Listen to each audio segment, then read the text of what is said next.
welcomes you to the following presentation of the National Football League.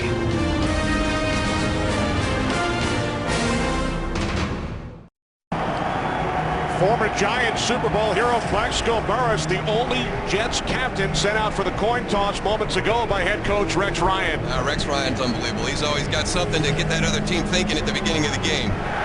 Plaxico was also introduced along with the Jets defense. And there is Tom Coughlin. His Giants have lost their last 3 home games. And Tom told us, we're the visiting team. We're treating us as a road game today. Our 3 biggest wins have come on the road in Philadelphia, New England, and Dallas. The Jets won the toss, elected to defer. So the Giants will get the ball first.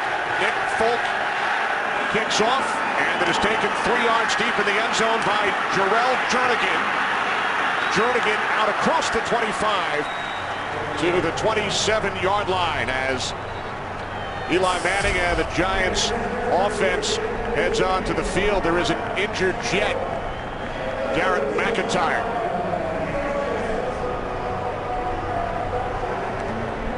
So McIntyre heads to the Jets sideline.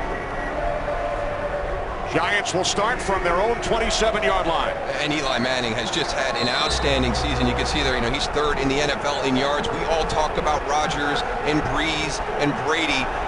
Eli Manning has had a season that's comparable to those guys, and it's been fun to watch him carry this team throughout the year.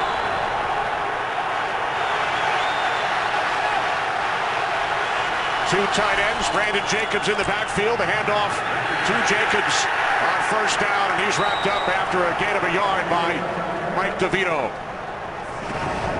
Well, we got to find out who the guy is going to be that steps up out of this group to help Eli Manning this afternoon. I think it really needs to be the offensive line. David Boss, the center, is back in.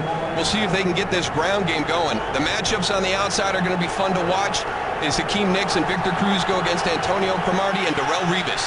Giants without Mario Manningham today, without starting tight end Jake Ballard, as Ahmad Bradshaw is tripped up by Jamal Westerman.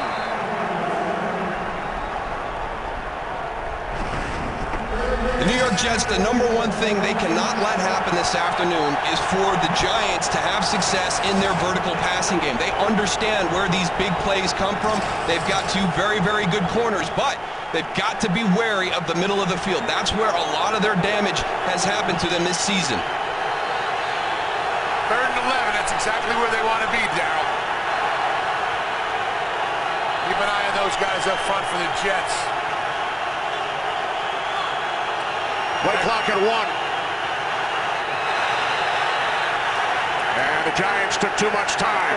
5-yard penalty, remains 3rd down. Even though this is Giant Stadium, the crowd noise really did not help Eli Manning with his communication there at quarterback, trying to relay to his offensive line. See the play clock there on the backside.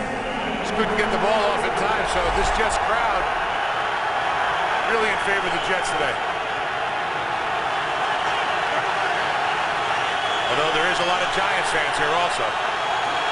3rd down and 16. Giants must get to the 38. Manning to the outside. Catch is made by Devin Thomas. Gain of 11, but not enough. And that series set up by 2 ineffective runs to start off. The Giants not running the football the way that I'm used to seeing a Giant team run the football. They're last in the NFL when you talk about rushing, and boy, that's a tough start right there. Your first 2 snaps puts you in that 3rd and long position. Well, they got 11 yards on that last play. If they didn't get the penalty, they would have had a first down. Former Jet Steve Weatherford punting to Jeremy Curley, takes it out to 25. Curley across the 40, finally tripped up. Setting up outstanding field position for the Jets. A 42-yard punt, and then a 19-yard return by Curley. Mark Sanchez and the Jets will start at the 47. And I think that if you can get your ground game established and let Mark Sanchez feed off of that, that's when he becomes his best at playing the quarterback position. it's going to be paramount for this offensive line to come out and take control against this Giants front.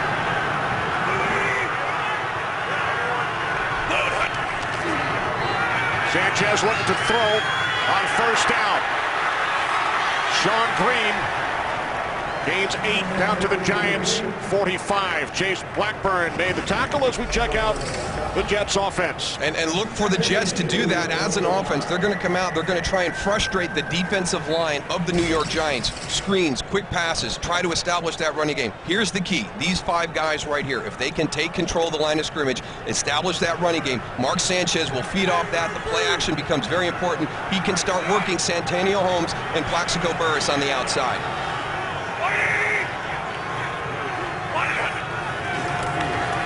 On 2nd and 2, this is Green.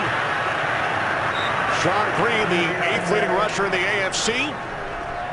941 yards on the season. Chris Canty made the tackle. This group right here is going to be the key. Jason Pierre-Paul, who Tony talked about, Justin Tuck. They've got to be able to get pressure on Mark Sanchez. If they can't, I really feel that the zone defense they play on the back end becomes ineffective. We all remember Giant defenses having a relentless pass rush, multiple sacks. If you're not getting to the quarterback, Mark Sanchez will pick apart this zone defense. 1st and 10 from the Giants 42. It's Green again. And Green is bottled up by Canty after a gain of 1. Looks like they're doing exactly what we thought, Darryl, committing to the run early here in the game. Yeah, they're going to do that, Tony. There's Brian Schottenheimer, the offensive coordinator. It will be the running game. It'll be like the screen pass we saw on the first play of the game, some quick passes on the outside. They really feel if they can frustrate Justin Tuck and Jason Pierre-Paul, that the rest of the defense feeds off of that. They'll get frustrated as well at the linebacker level and in the secondary. Tight end Keller in motion. On 2nd and 9 off the fake toss. Sanchez looking for Keller. Justin Tuck with the pressure on Sanchez. Now this is a lot of bumps and bruises for Dustin Keller as he comes across. He's trying to get lost down here on the outside. There's Justin Tuck, a little spin move to the back inside. Yeah, Justin Tuck does a great job of getting his hands up and elevating that throw from Sanchez. We're going to have to do that all day long. I see a lot of those screens and draws we talked about earlier. 3rd down and 9. LaDainian Tomlinson in the backfield. Jets must get to the Giants 32 for a first down. Sanchez checks it down to Tomlinson. And he is tackled at the 35, about 3 yards shy of the marker. Keep an eye on Jason Pierre-Paul right here, number 90. I mean, he has got speed on that edge, and he has power. He has everything in his toolbox to go and get a great pass rush. That's a guy that they got to go and slow down today. So Rex Ryan leaving his offense on the field. 4th down and 3 instead of attempting a 53-yard field goal.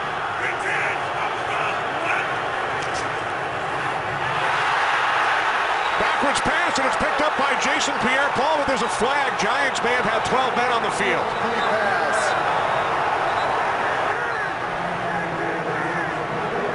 Wow, there was a lot going on this play. Wow. I think what happened with the Giants is they thought that it was just going to be one of those cadence plays. When they broke that formation. 12 players on the field, defense. 5-yard penalty, and the result of the penalty is a first down. Good eyes, Kenny. There was some mix-ups with the substitution at the very start of that. The Jets got all huddled in. There was a transition back and forth. When they broke formation here, I thought they were just going to try and draw the Giants off sides. You can see that was a forward pass. Good call by the officials. But the substitution at the beginning, trying to match personnel, is what got Tom Coughlin's team in trouble. So on 4th down and 3, the Giants had an extra man on the field. Jets get a new set of downs from the Giants 31.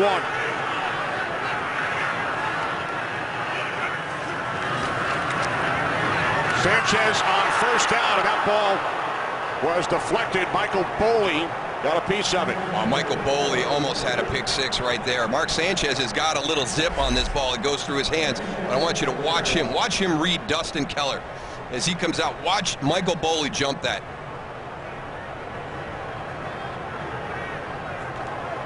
Just a little bit beyond his outstretched hands. He's a tick of a second from recognizing that and having a shot at an interception for a touchdown. 3 wide receiver set. Curley in the slot. 2nd and 10 from the Giants 31. Sanchez to the outside, and the catch is made by Holmes with Corey Webster on the coverage. A 13-yard pass play and a Jets first down. Yeah, sometimes it's just hard to defend. Corey Webster's in really good position right here, but this is great location by Mark Sanchez on the backside, the back shoulder throw to Santonio Holmes.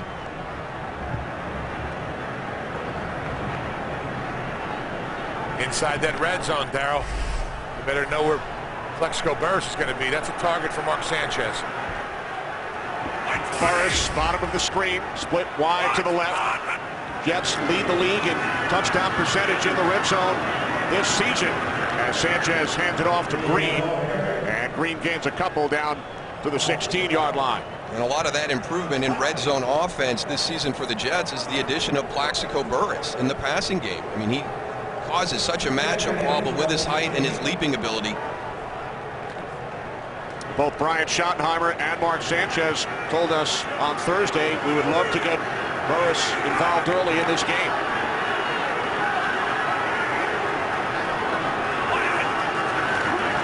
Off the play fake on 2nd and 8. Sanchez to Burris for another Jets first down. And as an ex-teammate, you're going to know the strengths and weaknesses of everybody in the secondary. So when Plaxico gets matched up with different guys against the Giants, he's going to know what routes they struggle with. He gave a lot of this information to Rex Ryan this week and Brian Schottenheimer. He's working against Aaron Ross. Just a quick little slant. By getting him involved early, did Rex mean the coin toss? That's a single captain, coin toss, and 1 catch. 10th play of the drive for the Jets. Play action on 1st and goal. Sanchez throws. Touchdown. Josh Baker.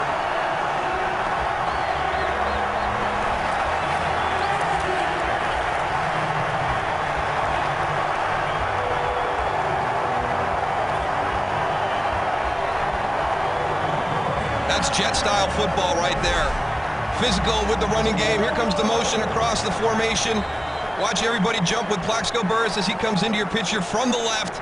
Clears that flat out perfect. Josh Baker untouched into the end zone. Plexico Burris did a great job of first trying to block and then coming across the formation like Darryl pointed out. To set that up for Josh Baker. Nick Folk, the extra point. First career touchdown for Josh Baker. 7-0 Jets. Find our fares online only at Southwest.com.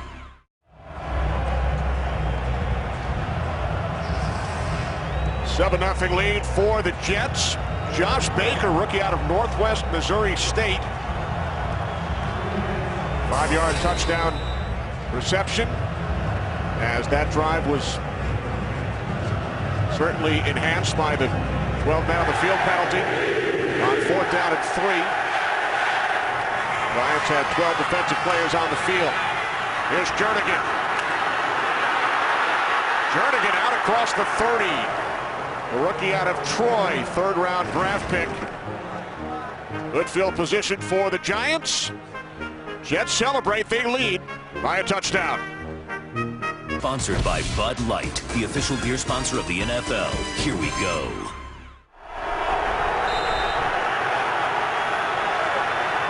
Giants start from their own 32-yard line, trailing the Jets 7-0. Off the play fake on 1st down, Manning rolling right and then throws it out of bounds.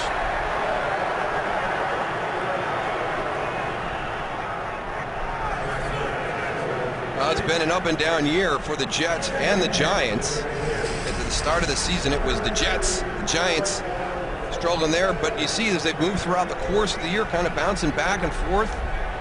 Here we are, week 15 going in, 8-6. Jets 7-7. Giants. Giants started the season 6-2, favorable schedule early. Have lost 5 of their last 6, but still control their destiny. Giants send in number 70, Tony Hugo, as an extra blocker. They were there without tight end Jake Ballard today. The handoff to Ahmad Bradshaw. And Bradshaw gains 2 up to the 34-yard line. Bart Scott and Jamal Westerman on the tackle. And Ahmad Bradshaw been fighting through injuries again this season with that foot, and he is critical to the success of the New York Giants. I think that he presents a bigger problem as a running back. When you talk about Brandon Jacobs, we know he's a big physical guy, but you've got to have movement at the point of attack. Ahmad Bradshaw is more of a creator. He can make things happen when it's not blocked perfectly up front. Victor Cruz comes in motion, 3rd down and 7. Giants must get to the 42. Manning in trouble. Down he goes. Back at the 30-yard line, David Harris. Darryl, this offensive line right now is struggling. Let's take an eye right here how the Jets overload to the right-hand side of the Giants.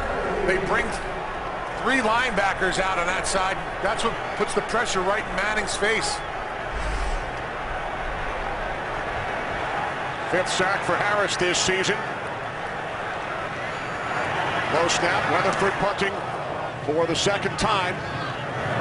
Fair catch called for at the 28-yard line by Jeremy Curley. Harris with the sack, Maven the celebration. 7-0 Jets. By Extremely Loud and Incredibly Close from Warner Brothers Pictures starts December 25th in select theaters. By Taco Bell, think outside the bun. And by the Ford F-150, the only truck available with EcoBoost. Can't hear Darryl. Very, very low, Darryl, is in my headset.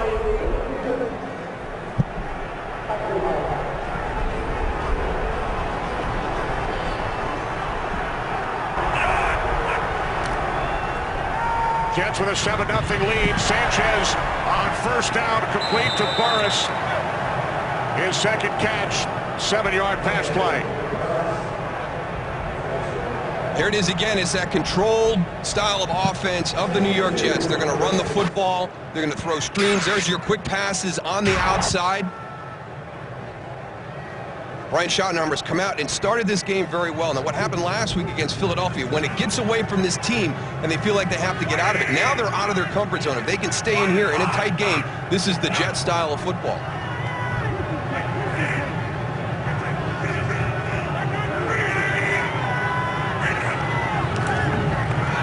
On 2nd down and 2, it's Green.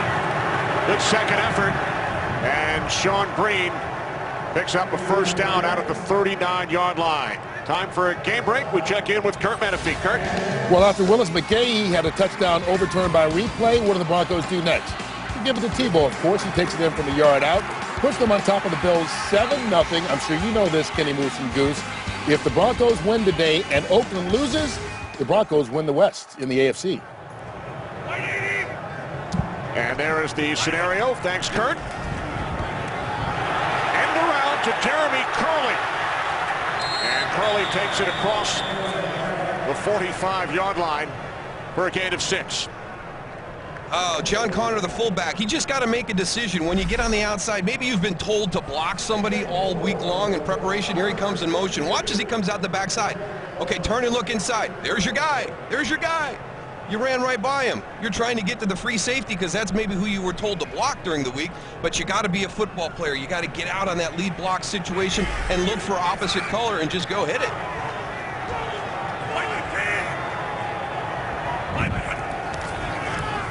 Second down and 4. Off the play fake, Sanchez fires. Pass intended for Burris. Aaron Ross on the coverage.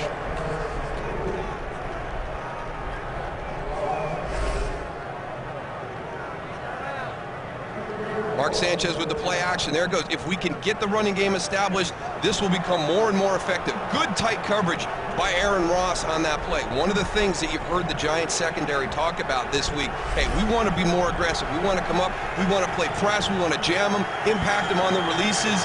Play tight man-to-man. We don't want to play zone all game. Play clock at 2. 3rd down and 4. Sanchez gets rid of it, and he hits Dustin Keller in the helmet. Well, he put the pass where it was supposed to be. Justin Keller just wasn't paying attention at all with his head back inside to Mark Sanchez. Well, when you mix your coverages, Tony, now you don't know whether it's man or zone. You know, he's coming across the middle. That's a bullseye right there, though. Yeah.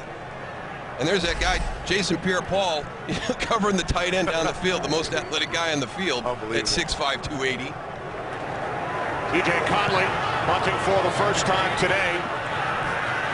Fair catch is called for at the 16-yard line by Will Blackman, with the Jets leading 7-0. Eli Manning of the Giants offense when we return. Giants start from their own 16-yard line, trailing the Jets 7-0. Tony Hugo as an extra blocker. Brandon Jacobs in the backfield. Manning did not find anyone, now throws, and Darrelle Revis got a handout and pass intended for Hakeem Nicks. Well, Hakeem Nicks and Victor Cruz were excited about the opportunity to work against Darrelle Revis. He is one of the best cover guys in the NFL. Look at that tight coverage, working back, getting across. You have to be on your game today. All the routes have to be run at the right depth. You've got to get in and out of your breaks very quickly.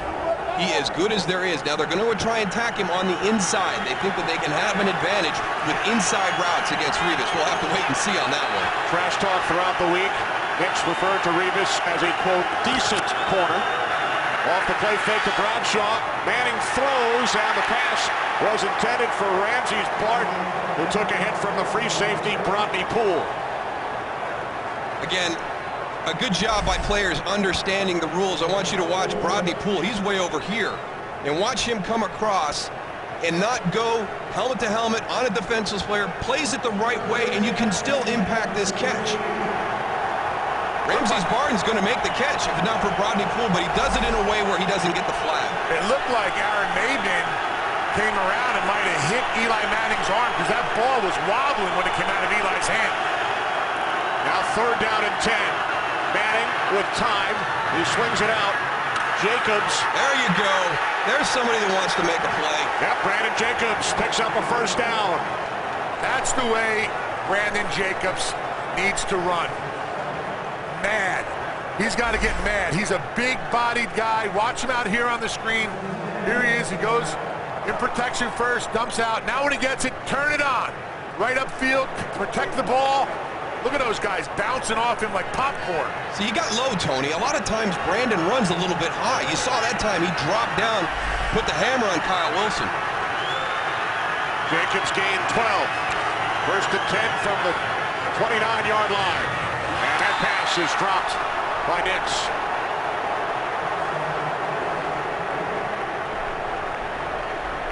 Just a lack of concentration. It's attention to detail. When you get into games like this, at the end of the season, one of the things you have to do, your attention to detail has to be spot on. I mean, you can't take anything for granted. It's a back hip throw. Well, you still got to look it in. You got to make your catch. Can't blame the sun on that one. You can't play Eli either. It's a great pass right there. They should have been caught. That's a couple now. Last week in the 1st quarter against Washington, Nicks unable to make the catch on what would have been a short touchdown, but he lost it in the sun. And now Bradshaw out to the 33-yard line for a gain of 4. That's what you're talking about, Dow, right there with Ahmad Bradshaw. He comes to the line of scrimmage, and then he shuffles out to his left-hand side, and he cuts back actually 2 holes, something that is a little bit different than what Brandon Jacobs runs, and it's a good combination, having to go and prepare for one, and then the other one coming in. They're completely different runners.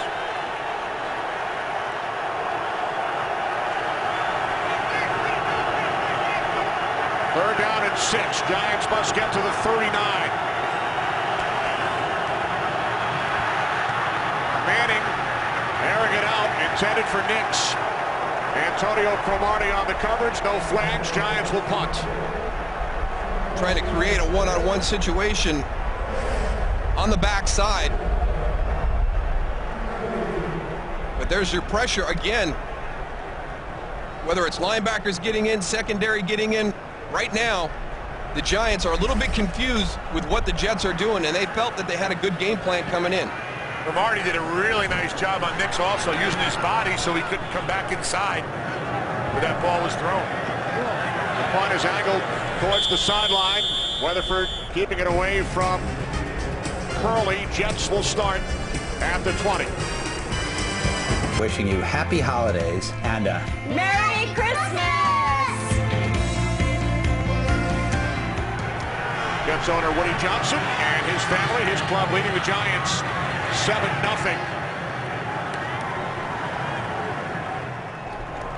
Mark Sanchez with a 5-yard touchdown pass to Josh Baker earlier in this first quarter.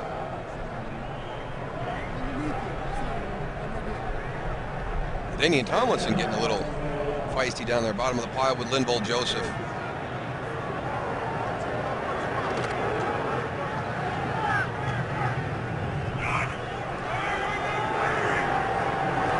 Second down and 9.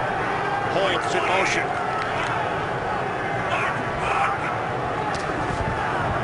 Again, it's Tomlinson. Tomlinson takes it out to the 26-yard line. Gain of 5. What a great career LaDainian Tomlinson has had, and some talk that this could be his last year here with the New York Jets, but you see where he is right there.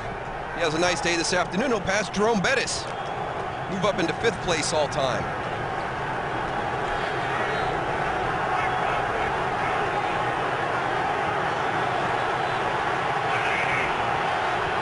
Three receivers set, 3rd down and 4. Sanchez looking right, can't find anyone, now looks left, goes over the middle for Tomlinson, and he makes the catch with Jaquan Williams climbing up his back. It will depend on the spot. One of the things the Giants want to do is they want to take away the first read from Mark Sanchez. They come out right there, that's covered. Now you go to 2. Okay, that's when Mark Sanchez will get out, and you can maybe force him into a bad decision. Good coverage here. I mean, you've got 2 guys on LaDainian Tomlinson. Danger zone right there. Yeah, middle of the field, kind of a floater. They spot it when LaDainian Tomlinson's knee hits right before that line. Good spot.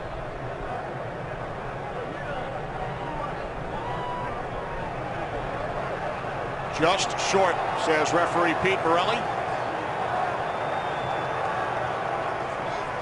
Yeah, you got to punt. Yeah, absolutely.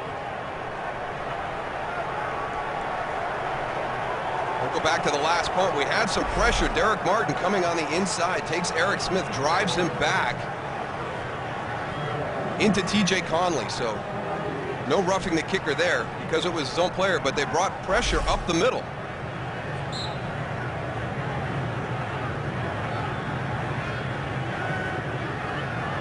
They got Jason Pierre-Paul lined up over the right guard. Conley punting from the 20-yard line. Terrific kick. Blackman from the 22. And he returns it 7 yards out to the 29. 49-yard punt by Conley, and there is a flag. Well, on Friday, January 6th, it's one of the most anticipated bowl games of the season. 8th-ranked Kansas State and number 6 Arkansas. Our exclusive coverage of the 76th Cotton Bowl Classic live from Cowboys Stadium begins at 8 Eastern, 5 Pacific, January 6th on Fox. Number 54, the kicking team. 10-yard penalty, still 4th down. Holding penalty. Nick Ballore, rookie linebacker. Probably on Jason Pierre-Paul, Darryl. You know, he's not out there this time, Tony, and I like that. You know, when you've got an athletic guy who's a great pass rusher, I've always wondered why you didn't put him maybe out on the wing. You know, I played the wing, and, you know, Steve Tasker was one of the most difficult guys to block because he was so shifty, but every once in a while, you catch one of those big outside linebackers that's a good pass rusher, and he would come off that side too. He's used to working in space. You're going up a guy who's not used to protecting in that situation. I thought it was a great move, but Jason Pierre-Paul is not out there on this punt, but he was last time, lined up right in the middle. And Think back 2 weeks ago, the huge blocked field goal by Jason Pierre-Paul at the end of the game in Dallas. Blackman backpedaling, takes it out to 29. Will Blackman across the 40 to the 42. Another flag, 13 yards on the return, 52-yard punt, this time by Conley.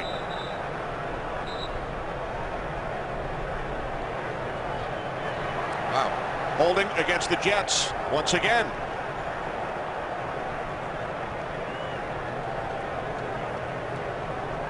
Well, Darryl, we talk about it every week. If you go down to the ground, There are fouls by both teams on the play. Holding, number 54 to the kicking team, illegal block in the back, number 39 to the receiving team. Penalties will offset. Fourth down. See Nick Ballore right here, number 54. Go and watch him. He grabs and then just turns and slams him down to the ground. So Ballore flagged again for the second consecutive punt. And then the giant penalty, number 39, Tyler Sash, with the shove to the back of Ellis Lankster.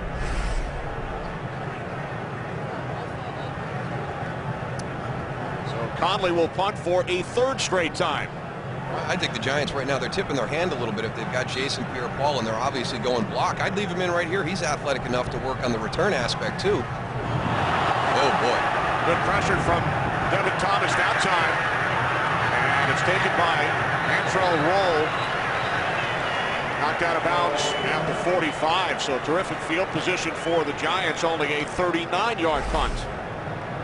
Well, back and forth penalty, just gets a shank right there. Just doesn't hit it right. And this is a smart play by Antrell Roll because that ball hits, it starts to bounce downfield. Don't let that ball hit and continue to roll. He grabbed it. He might have saved them 8 to 10 yards of field position right there. Heads up play by Antrell Roll. Best starting field position today for the Giants. 11 seconds to go, first quarter. From their own 45-yard line, this is DJ Ware. And Ware is tackled by a helmetless Bart Scott as he gains 6 in Jets territory. First quarter comes to an end. Jets lead the Giants 7-0. This Fox NFL special will return in a moment. Obvious, but it is a huge game for both teams. The Giants would be eliminated with a loss and a Dallas win or tie. Cowboys hosting the Eagles later today on Fox. Giants do control their own destiny should they win today and then beat the Cowboys next week. On 2nd and 5. What a catch by Nix. With Revis on the coverage, the Giants first down, gain of 20. They talked about throwing at Darrelle Revis during the course of this game. They have come out and worked on it. You know, they've allowed Hakeem Nicks and Victor Cruz to see if they can get open. And there's that inside route. They just feel, you know, if you try to run go routes or run anything to the outside, that's the strength of Darrelle Revis. They feel like they might be able to have some success inside.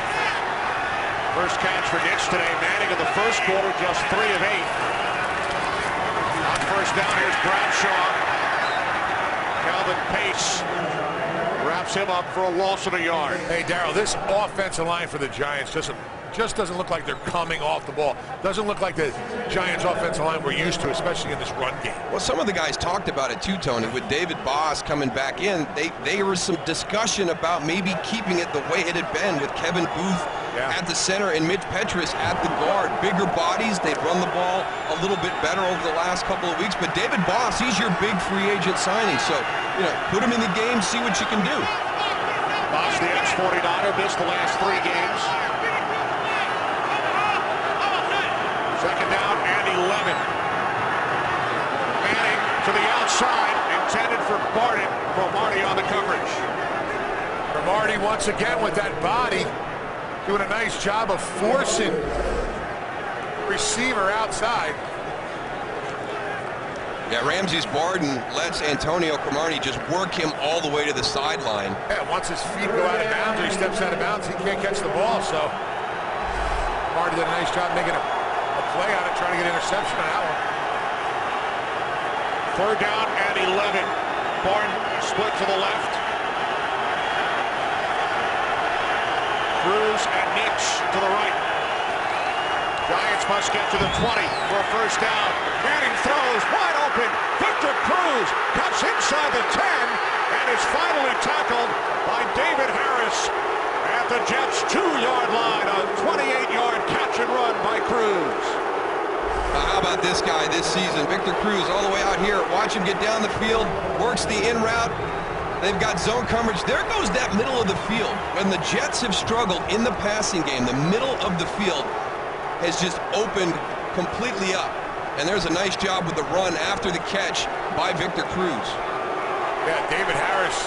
Keith Nix ran a little curl route, and David Harris just vacated that area where Victor Cruz was. First and goal from the 2. Manning looking end zone. He throws, and it bounces off the tight end, Travis Beckham.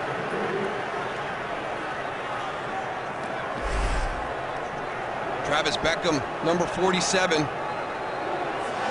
trying to find his way across. Boy, that's dangerous down in that goal line when that ball bounces up in the air. The Giants got real lucky right here. O.J. Ballard today. Giants have 2 tight ends on the field, Beckham and Pasco, and a fullback, Henry Hajnowski. Here's Jacobs, and he is stopped by the combination of Sione Mo'ua and Bart Scott. Sione does a nice job with penetration. Watch him right here. Watch this Jets defensive line. They penetrate. They're in the backfield. So now you can't cut. You have to run straight ahead, and that makes it easy for the linebackers. And that's when Bart Scott right here just comes and cleans it up.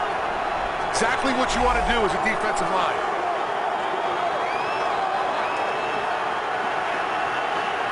Three wide receivers for the Giants. Third and goal from the 2. Play clock at 1. Manning, end zone, and it is broken up by Revis, intended for Nix. God, he's got great hands. I mean, watch him come across and deflect this ball.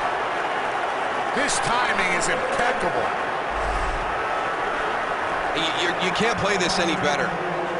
The quick feet, the break inside. Look at him trap and pull the arm down to Hakeem Nicks. I mean, Hakeem Nicks has the ball. Revis does it. Like you said there, does a great job of just going.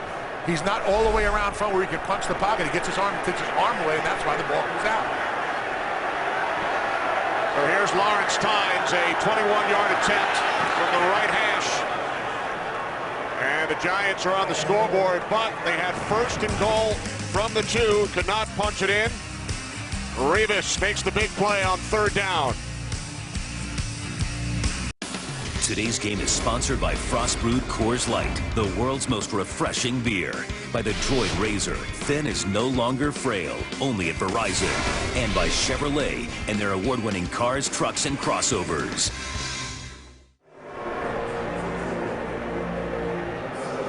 Back at MetLife Stadium in East Rutherford with the Jets leading the Giants 7-3. Giants 9 plays, 53 yards. They had first and goal from the 2 and had to settle for a field goal. Yeah, the Jets did a good job with their red zone defense there. Good coverage on that first play. And I like the play call by the Giants on that first play in that goal-to-go situation, little play action, but the Jets did a nice job with coverage. Coming out of the end zone, Antonio Cromartie, and he is tackled at the 13-yard line by Chase Blackburn.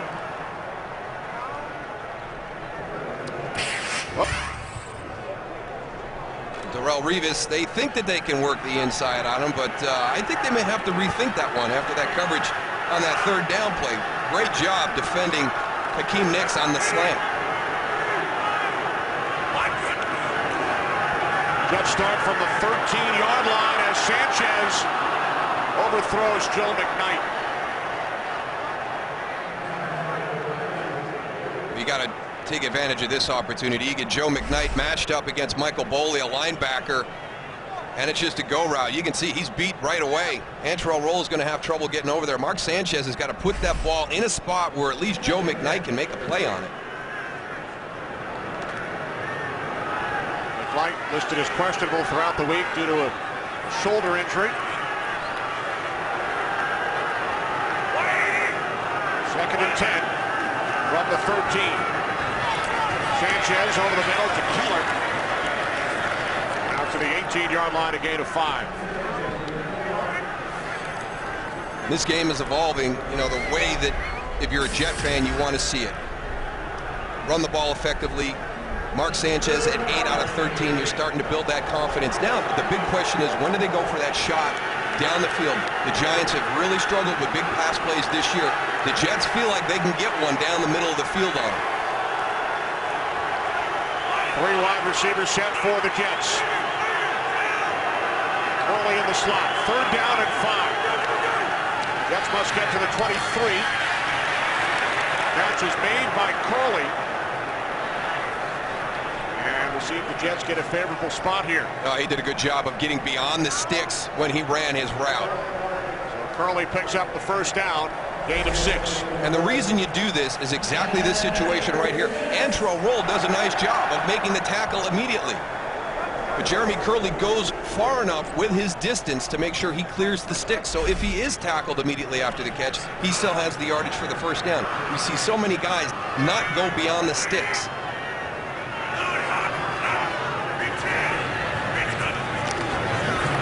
From the 24 off the play fake. Plaxico Burress. Another Jets 1st down. 3rd catch for Burress. Gain of 15. They're going right out the middle of the field here. Now this is nice too, Tony. This is really good quick play action by Mark Sanchez. Look at the fake right there and then up quickly with the short post into the middle of the field. Well, what's happening is with the play action and the run going so well for the Jets, those linebackers got to play run first, and it's slowing them down from dropping into the area right there where Plaxico caught the ball.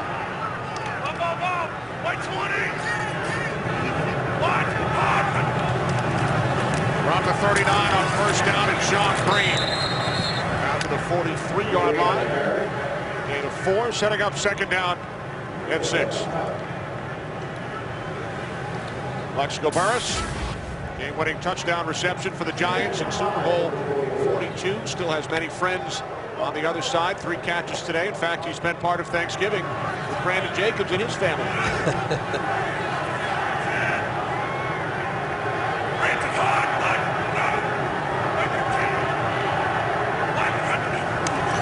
Sanchez on 2nd and 6. Backpedaling now, he throws, and the catch is made by Green. Michael Boley tried to bring him down shy of the marker, but a nice 2nd effort by Green. You know, right now Mark Sanchez is doing a good job of knowing where his outlets are. He's going to drop back. He wants to get the ball downfield. There's the pressure, but he knows exactly where Sean Green is going to be. So right now, you know, as the Giants came into this game, they felt if they could take away the early reads on Mark Sanchez, that he becomes frustrated, and he might give them an opportunity for an interception. Right now, I'm seeing him doing a nice job of knowing where his outlets are. Nice job by Green also getting that extra yardage. New set of downs for the Jets. 2 pump fakes by Sanchez. Moving to his right, directing traffic.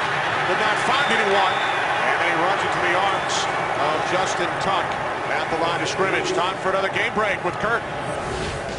Well, look at this. The Miami Dolphins, who have really been playing well lately, are going up into New England and giving it to the Patriots. Brandon Marshall with a 19-yard touchdown reception. And the Dolphins have a 10-0 lead in the 2nd quarter. Kenny Moose and Goose, the Patriots trying to get the #1 seed in the AFC, but they're having trouble right now. Well, the Patriots would clinch a bye with a win. They would clinch home field with a win. And losses by the Steelers and the Ravens. Steelers lead the Rams 3-0. On 2nd and 9, delayed handoff to Green. And Green is brought down at the Giants 44 after a gain of 5. Jets keeping an eye on the scoreboard as well. Jets, for the moment, in the number 6 spot in the AFC. At 8-6, same record as the Bengals, who lead Arizona 10-0 in the 2nd quarter. Jets have the tiebreaker, at least as of today, as far as strength of schedule, strength of opponent with Cincinnati. The Jets lead this game 7-3, and the Bengals leading the Cardinals 10-0. 3rd down and 4. Jets must get to the 41. Tomlinson is tackled a yard shy by Jaquan Williams. He needed 4. He gained 3. Now the Jets faced another fourth down situation, and Rex Ryan sends out the punting unit. But it's a good decision. I mean, this is a tight-fought game. You know, field position is going to be critical because of the way the Jets play. You know, punt this ball, try and pin the Giants back deep. Jaquan Williams, nice job making that tackle. How many? You see LaDainian Tomlinson out in the flat, catch and turn, and he's going to get that first down for you. Right here, you got to be aware of that fake punt also. This is the area where they run it. Conley punts it away from the 48. Blackman lets it go. And it rolls into the end zone. Ellis Langster tried to keep it out, but he knocked it into the end zone for a touchback. So the Giants, trailing 7-3, will start from their own 20-yard line when we return. This is Staff Sergeant Jennifer Jenkins from Camp Bastion, Afghanistan. I'd like to give a shout out to my family in Prattville, Alabama. Merry Christmas, Maddie Pie. Mommy loves you.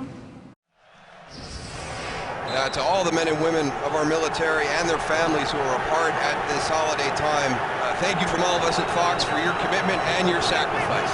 Absolutely. With the Jets leading the Giants 7-3. Giants start from the 20-yard line as Brandon Jacobs is tackled by Mike DeVito, gain of 2. Giants have not been able to get into a rhythm, and Eli Manning talked about this last week against the Washington Redskins as well. Really, that only drive that was effective, their last one, and that was created by the short field with all the penalties on the Jets special teams, but they are not in sync for the start of the second week in a row. And in 5 of the Giants' last 7 games, they have not scored a touchdown in the first half. On second down, and that pass is broken up. Intended for Victor Cruz. Kyle Wilson on the coverage for the Jets. We get focused on Darrelle Revis and Antonio Cromartie. This is nice coverage by Kyle Wilson, number 20. Just a vertical route right up the seam. Again, just really nice hand-to-eye by the secondary of the New York Jets, doing a great job knocking these balls away.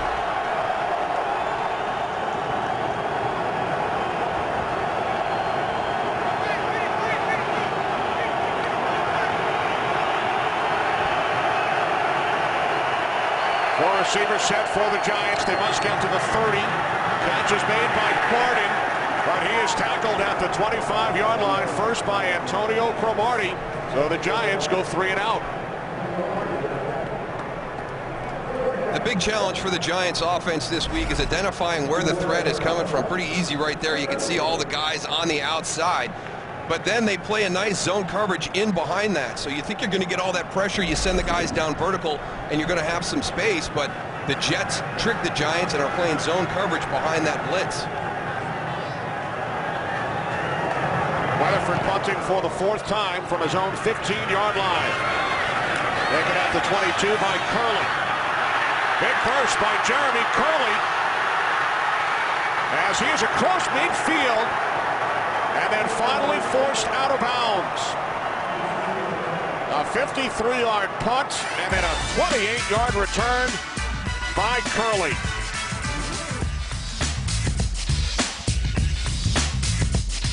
Let UPS put the power of logistics to work for you.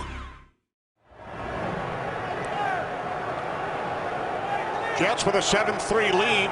Giants medical staff working on wide receiver Hakeem Nicks. Jets start at midfield on first down. The handoff to LaDainian Tomlinson, who gains 6 down to the Giants' 44-yard line. Now, just a difference in the offensive lines. The Jets' offensive line are sticking on those defensive linemen, and they're driving at the point of attack. They're moving the pile a little bit, something that you don't see out of that Giants' offensive line, and that's why the rushing yards you just saw are leaning hard to the Jets. Yeah, they're actually providing some running lanes for Sean Green and LaDainian Tomlinson. They're punching some holes in that Giant defensive front. Second down and 4. The end around to Santonio Holmes. And he's tackled by Jason Pierre-Paul back at the 46. A loss of 2. Time for another game break. Here's Kurt.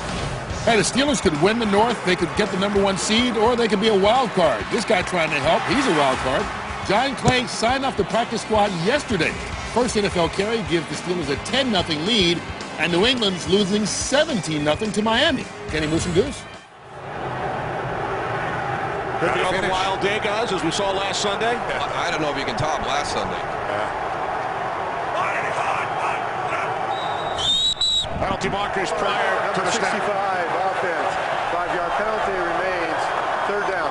You guys were just talking about the Jets' offensive line and how well they've looked today. False start on the right guard, Brandon Moore. Well, I'll tell you what, if you listen, Mark Sanchez from down here on the field, you could hear him really working that hard count, trying to draw those Giants defensive linemen off sides, and just that time he got his own guy, Brandon Moore. He does a pretty good job for a younger guy, too, really Tony. does. I know it's one of the things that you talk about, you know, as a veteran and you get older, you become very, very good at it. And, you know, he's got Mark Brunell behind him, one of the best at it. Timeout, Jets. First team timeout. Jets use their first timeout. They lead the Giants 7-3. Down with Jason Pierre-Paul and Justin Tuck yesterday, and it was interesting to listen to Justin talk about Jason and how athletic he is. He said he's never seen anybody that has the athletic ability that Jason Pierre-Paul does. He also told us Pierre-Paul's ceiling is so high he has no clue what he's doing yet, and he meant that in a positive fashion. Now Sanchez on third down and 10. And a diving attempt at the interception. Pass was intended for Dustin Keller. There's another one where he's trying to thread it in there, Darryl. Yeah, that's that shot that they were hoping to get, Tony. They wanted to get Dustin Keller down the middle of the field. There goes 81 against Michael Boley. It's good position by Michael Boley. Force him to the outside. Don't let him back inside. Watch the release. Now he's going to turn, make him come to the outside. That allows Deion Grant, number 34, the safety, to see all that develop and have the ability to break on the ball. Conley punting from his own 40-yard line. Blackman lets it go, and Nice. it is kept out this time. Langster could not, and that was a touchdown. There should be no reason for even a discussion, Kenny. There should not be a Giant player anywhere near that ball. I think I saw the official signal first down for the Jets. All you have to do is be blocked into the ball. Once you get around it, it doesn't matter if you initiate contact. One of the Jets players can take you and block you into the ball. That's clean right there. Although once Langster touched it, it would be an illegal touch once the Giants make contact, so it doesn't even matter if a Giant touched it here once it was touched by the Jet, Ellis Langster. Chase Blackburn should know that because he was a special teams veteran on this Giant team as he came into the NFL. We have illegal touching by a member of the kicking team at the 1-yard line. The ball will be spotted at the 1-yard line. New York Giant ball. Good job, Kenny. So once it is touched by Langster, it does not matter what happens after that as far as a potential touch by the Giants.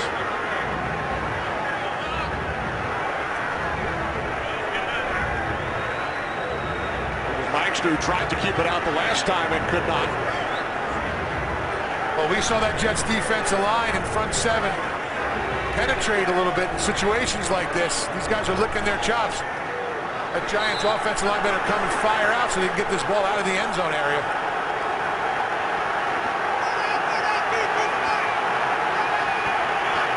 So with 2:37 remaining in the second quarter, Jets leading 7-3. Manning from the end zone, and it is Revis again stepping in front of Ramses Barden. And it's interesting that they've chosen Ramses Barden as the receiver to put Darrelle Revis on. I would have expected Hakeem Nicks or Victor Cruz more often. Gosh, he's good. He's changed the direction. He just knows when to punch that box right there. Look how he sticks his hand in there and just tips that ball. One of the things that I think very good corners don't get enough credit for is how much they study film. I used to watch Deion Sanders and how much film study he did by formation, by personnel. He knew what routes to expect coming out, and if he had the opportunity to jump it, he was. Second and 10, Manning out of the shotgun from the end zone with time. Throws to the outside, and Barden, again the intended receiver with Cromartie, on the coverage this time. And the bad thing is when you play against corners as aggressive as Antonio Cromartie and Darrelle Revis, if you make a mistake, if you slip and fall, you're very fortunate not to have an interception. When Ramsey's pardon slips right there, he's lucky that Antonio Cromartie doesn't make that interception.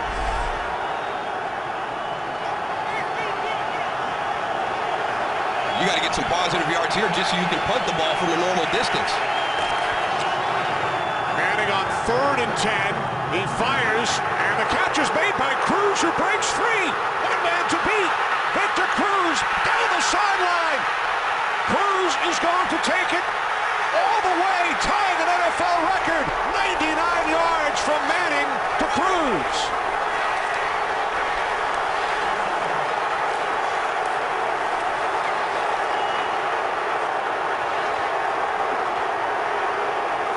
Well, so much for getting some positive yards for a punt, Tony. Unbelievable. And this is a missed tackle. This should be a 10 to 11 yard gain. You're going to have the first down, but watch this move by Victor Cruz right there. Boy, does he stop and change direction on Antonio Cromartie. Watch. Foot in the ground, stopped.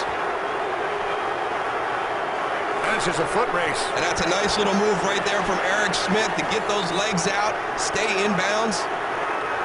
Longest pass play in Giants history for the 13th time in NFL history. Wes Welker did it earlier this season for the Patriots against Miami. For the 13th time, a 99-yard touchdown reception. Ties with the extra point. Giants take a 10-7 lead.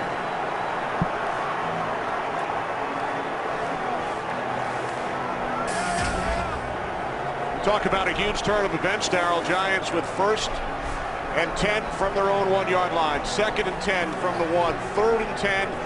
Manning out of the end zone, hitting Cruz, and then the second-year receiver does the rest. Well, in that situation, you're worried about your punt team coming on and not having your traditional 15 yards because you're backed up on the 1-yard line, and you want to get some positive yards so you can kick the ball effectively. And Victor Cruz, just a great individual effort. That one move where he plants his foot, stops and changes direction, and a game that the Jets had completely controlled up until this point. You can hear the crowd right now. They're stunned. They don't know what to say.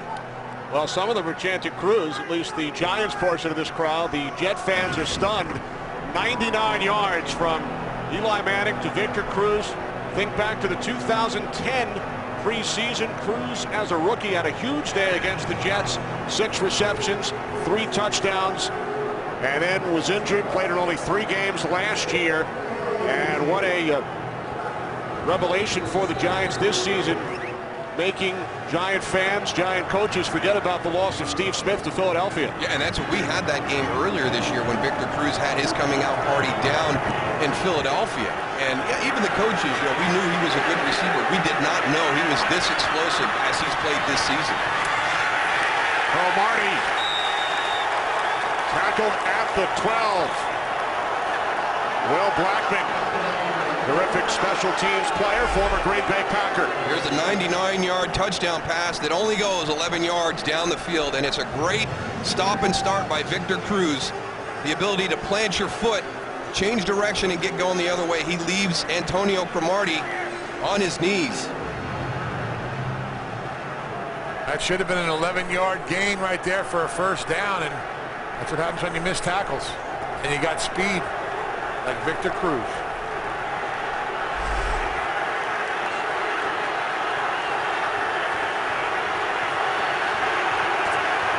The Jets trailing by 3.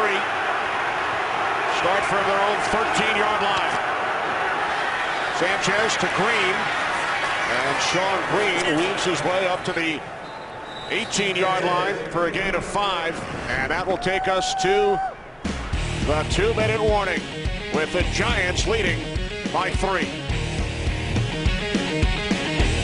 Just a look like that? Yeah, I'll tell you what. Very similar. Very similar. 2nd down and 4. Sanchez complete for a first down to Dustin Keller. I'll tell you what, Mark Sanchez, I like him in this 2-minute drill right here. Right now, the communication between the Giants a little rough, but we'll see what he can get done. Curly juice. And the question is, was he ruled down? Aaron Ross will take it back into the end zone. Wow. They did not rule him down. There was no signal by the official. It'll be reviewed upstairs. Pete Morelli getting together with his crew. As Curly lands on top of Roll. You know what? I think that was his elbow. Wow. So I think he is not down.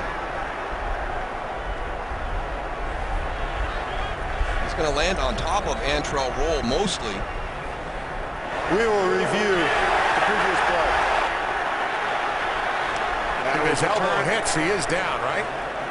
Well, it's the forearm and the back of the hand, and you're still live. The palm of your hand, you're down.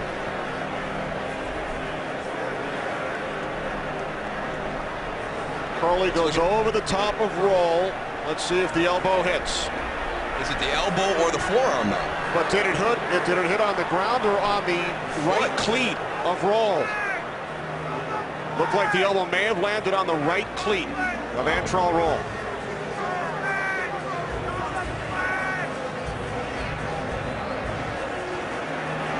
It really does. It looks like it's on the foot.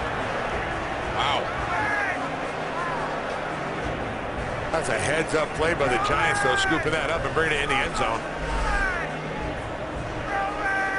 So Pete Morelli will take a look at it as we bring in our NFL rules expert, Mike Pereira, from our Fox studios in Los Angeles. Mike, what did you see on those replays? Well, you know, it's interesting because you're going to look here now to see, does the elbow hit the ground or is it on the shoe? Remember, they ruled on the field fumble. So if you can show here elbow on the ground, that to me puts him down. Really, really close, though. And again, factor in what they called on the field. You don't get the best shot of when the elbow hit here, but here's one thing is clear. One thing is clear. If that elbow is on the shoe, he is not down at that point, and the ball does come out right at that point. So they're going to focus on trying to get that shot of the elbow, which, again, so close. But I think you got to look at that elbow. Does it hit there on the ground? Give you one more good look, Mike. Here's the one that we see. Take a look at this one, Mike. This is the best look. This is the one they're going to focus on under the hood, is this one right here. And they will do exactly what you're doing. Then they're going to try to stop it here just to see, is the elbow on the ground there? That's what they're, because he's still got possession there. You know, to me, it's one of those where you rule this as being down on the field, it stays. And, you know, I do think actually that the elbow does hit the ground, even though it's so close. But I'm a guy that loves to stay with the call on the field unless it's so totally obvious.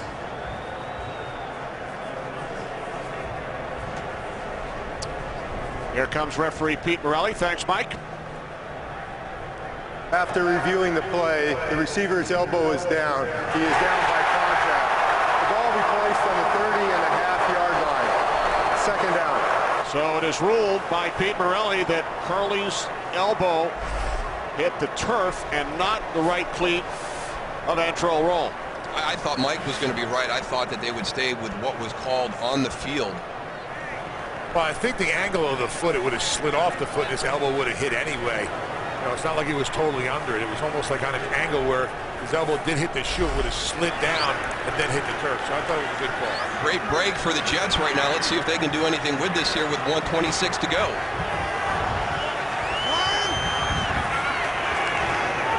Second down and 5. Sanchez throws, and the catch is made for a first down by Santonio Holmes. Out of bounds at the 46-yard line. Holmes gains 15. A couple of nice plays here. Number one, Santonio Holmes maintaining his balance, staying on his feet to be able to run after the catch. And then watch Dustin Keller, number 81, turn and get a block on Corey Webster right there to allow Santonio to get out of bounds and stop the clock. Jets, as you see on our Fox box, upper left-hand corner, have 2 timeouts remaining. Sanchez on first down, complete to Curly, takes it into Giants territory, and is out of bounds just shy of the marker at the 45-yard line, a gain of 9.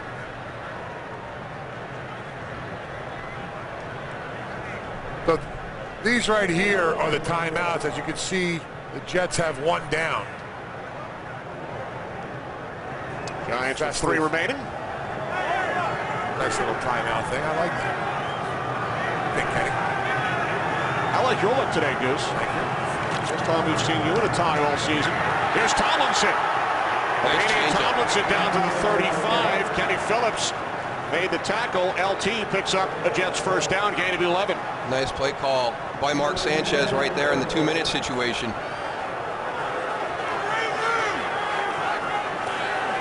From the Giants 34. Austin Keller, the intended receiver, unable to make the catch. Nice pass by Sanchez. Well, Dustin got beat up on this one. Yeah, we're coming right across. I mean, Keller has an opportunity. I mean, for some reason, I don't know, it hits him right in the hands. Just can't get it in. I mean, he was wide open. He could have got out of bounds too and helped him out a little bit there.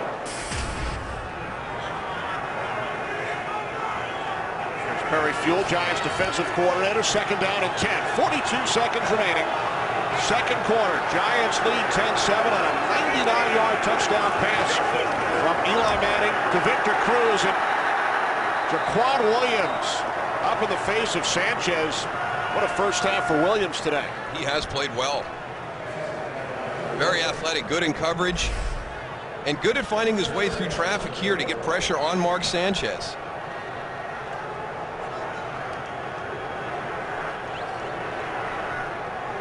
Keller in the backfield comes out to the right there wide open, but Sanchez doesn't have enough time to get it out to him. Now the Jets will use their second timeout. With 38 seconds remaining, time for a preview of the Visa Halftime Report with Kurt. Coming up on the Visa Halftime Report, we'll have scores and highlights from a busy Christmas Eve in the NFL. 10 games going on right now, including the Patriots still fighting for home field in the playoffs. And Tim Tebow plays his coldest game ever. That's all coming up when you join Maestro and me and them on the Visa Halftime. Maybe Kurt can help out. Yeah, I mean, help out with a little bit of rhythm there. What a job by conductor Bradshaw. I'm not sure how Kurt maintained his concentration. I know, man. I'll tell you. I knew that Terry could conduct an offense, but I didn't know he could conduct a choir as well. He was a little out of rhythm there, though. A little out of rhythm. Trying to get them excited to him. Yeah, he was trying. He was trying. I think he scared him a little bit.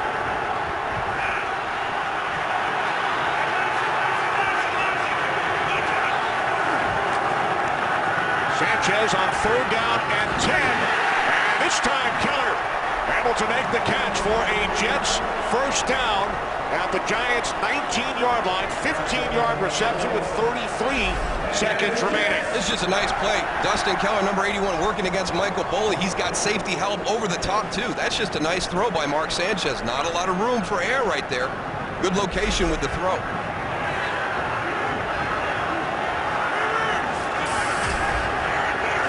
Jets with one timeout remaining. Sanchez 6 for 8 on this drive. Max goes up top in the red zone. Instead, Sanchez looking for Santonio Holmes. Diving attempt. Corey Webster on the coverage. 29 seconds on the clock. Second and 10 upcoming for Sanchez and the Jets.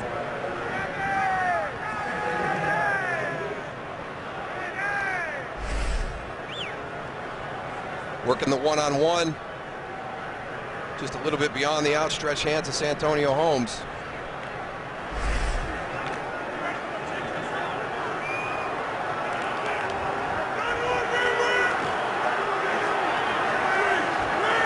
Justin Tuck and Jason Pierre-Paul in that walk-around situation right in the A-gaps. 3 wide receivers. Sanchez on second down, moving to his left. He throws. It is Burris who is ruled out of bounds.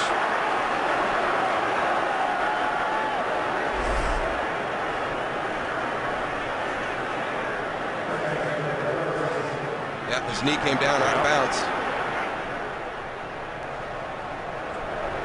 Good call by the officials. So the Jets now facing 3rd and 10 with 23 seconds remaining, second quarter. Giants with a 3-point lead.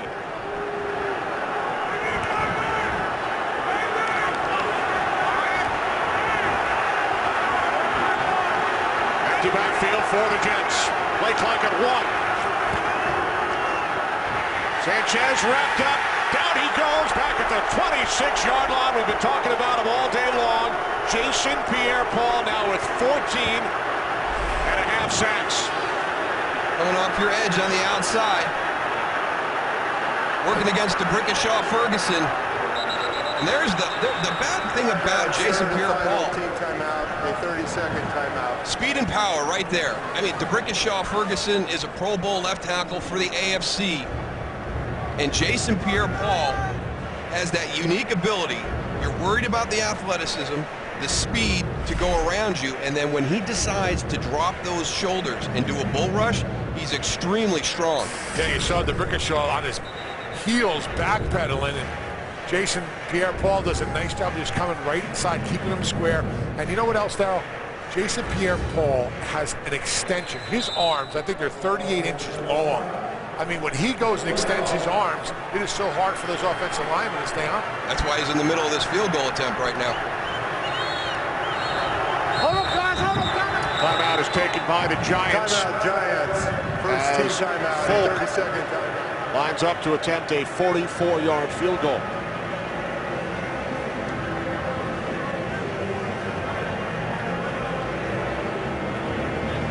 Two teams who share this stadium, both using their own locker rooms today. Giants are on the west sideline. During their home games, they are usually on the opposite side. You mentioned all the talk this week, Kenny, and it is the proximity. I mean, the training facilities are very close to each other. They obviously play in the same city, the same stadium, and you know, not so much a rivalry because it's not the same, not even the same conference, let alone the same division. But this is bragging rights for the next 4 years. It's only the 12th regular season meeting. They've faced one another in the preseason every year since 1969. Here is Folk from 44 yards out. The kick is no good, wide to the right. So the Jets, who scored on their opening drive, will take a 7-0 lead, trail the Giants 10-7. Now to Kurt and the gang for the Visa halftime report.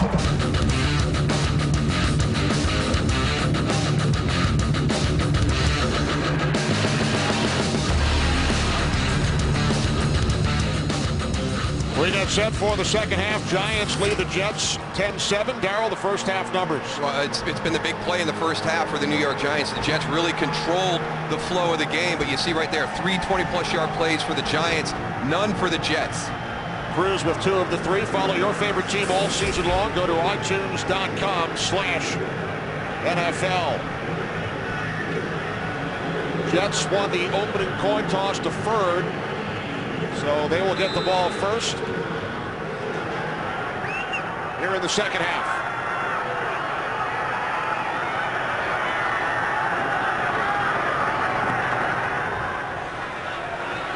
Hines' kickoff is taken 3 yards deep by Joe McKnight. Jets will start at their own 22-yard line, trailing the Giants by 3. Thanks to one big play, 99 yards from Manning to Cruz. And that's what the Jets have to do. They have to keep that in perspective. They controlled the line of scrimmage. They ran the ball more effectively. As Michael Strahan said, they're pressuring Eli Manning more than Mark Sanchez is getting pressure. It's one play, and it was a great individual effort by Victor Cruz. It's an 11-yard pass play where he just makes a radical cut and makes Antonio Cromartie go to the ground, and he goes 99 yards for a touchdown. 13th 99-yard pass in NFL history, and it gave the Giants a 3-point lead. First and 10, 22-yard line. Off the play fake, Sanchez throws, and it's nearly intercepted by Deion Grant. Dustin Keller, the intended receiver. And that's what I mean by keeping it in perspective. Don't feel like you have to come out and press and try to make something happen. This is a throw that Mark Sanchez shouldn't make. Dustin Keller's crossing over. It's a great read by Deion Grant, number 34. He recognizes the boot. He knows there's going to be somebody shallow, somebody in their intermediate range, and somebody deep. As soon as he sees it, he drifts back and almost gets the interception.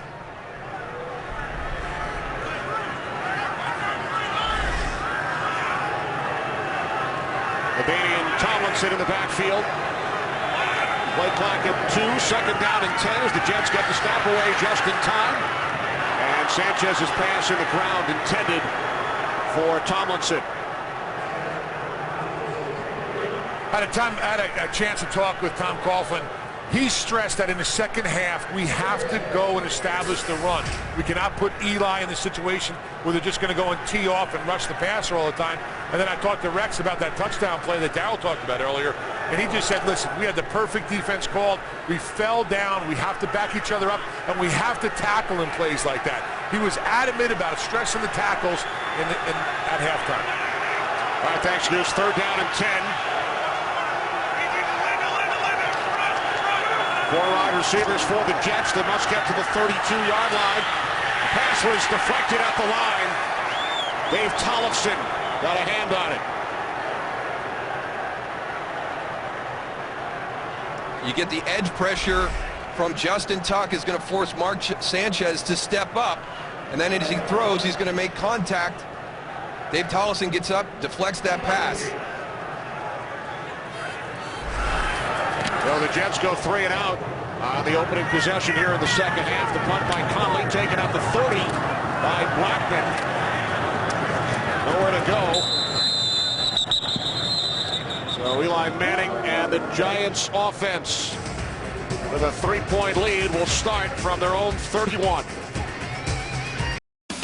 Today's game is sponsored by Southwest Airlines. Find our fares online only at southwest.com. By the Lexus December to Remember sales event for a limited time at your Lexus dealer. By CBW, people who get it.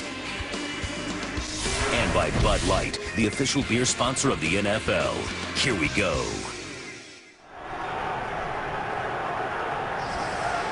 Welcome back, Kenny Albert, Darryl Johnston, Tony Siragusa. Giants with a 10-7 lead over the Jets. Start from their own 31-yard line. 3 wide receivers, the handoff to Bradshaw. Goose, you talked about the Giants running game. They had a total of 6 rushing yards in the first half. Bradshaw gains 5 on that play. Well, you really take a look at the first half. It's one play. I mean, you look right here. Victor Cruz's 99-yard touchdown reception, and the other 25 plays only netted 83 yards. So, again, it goes back to what Coach Coughlin told Tony coming out at halftime. You know, Eli needs some help. These guys need to step up. The offensive line needs to start creating running lanes for the running game. Giants with only 4 first downs in the first half. But they lead thanks to the 99-yard pass play as Bradshaw is bottled up and driven down by Calvin Pace. Nice job by Bart Scott. Yeah, he blew that whole thing up. He just came right in. He saw a lane. He came. He penetrated, and he just caused havoc back there and gave the rest of those guys on that front 7 time to go and wrap him up.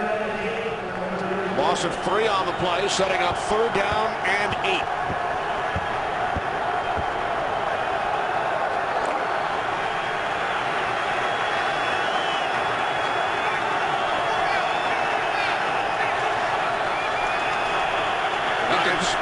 Victor Cruz, your big play guy in the slot right here, working against Kyle Wilson. Giants must get to the 41 for a first down. And that pass hit off Marcus Dixon.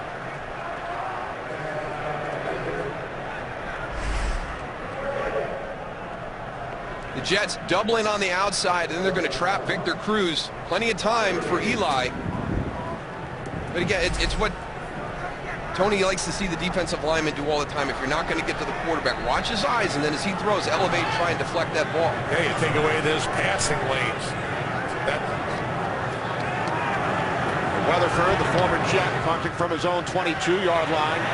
Terrific kick, forcing Curley all the way back to the 10. A return of 11 yards to the 22. A 58-yard punt by Weatherford. Another opportunity for Mark Sanchez and the Jets offense. Early 3rd quarter with the Giants leading the Jets 10-7. Mark Sanchez and the Jets going to work from their 23-yard line. Sean Green up the middle. 5 out to the 28. That's like that same changeup play, Darryl. We keep seeing that little draw right up the middle of the field. That's good, tough running by Sean Green. Not a whole lot there, but just trusting the guys in front of you. And maybe that's something that has a little bit to do with the Giants' running game. I don't know if the running backs have as much confidence what the offensive line has been doing this season, but for the Jets, Sean Green, LaDainian Tomlinson, with John Connor leading them through, they trust that those running lanes are going to be there, and they're making some tough yards at some tight spots. Second and 5, it's Green again. He found a hole and picks up a Jets first down out to the 37. That's amazing right there. I didn't see a hole at all. Yeah, you just got to trust the guys in front of you. John Connor gets through there, gets the block on Chase Blackburn, but there's not a whole lot there. It's a very small hole, but if you trust your guys up front that they're going to do their jobs and you keep pressing it, you can pop through some tight fits like that.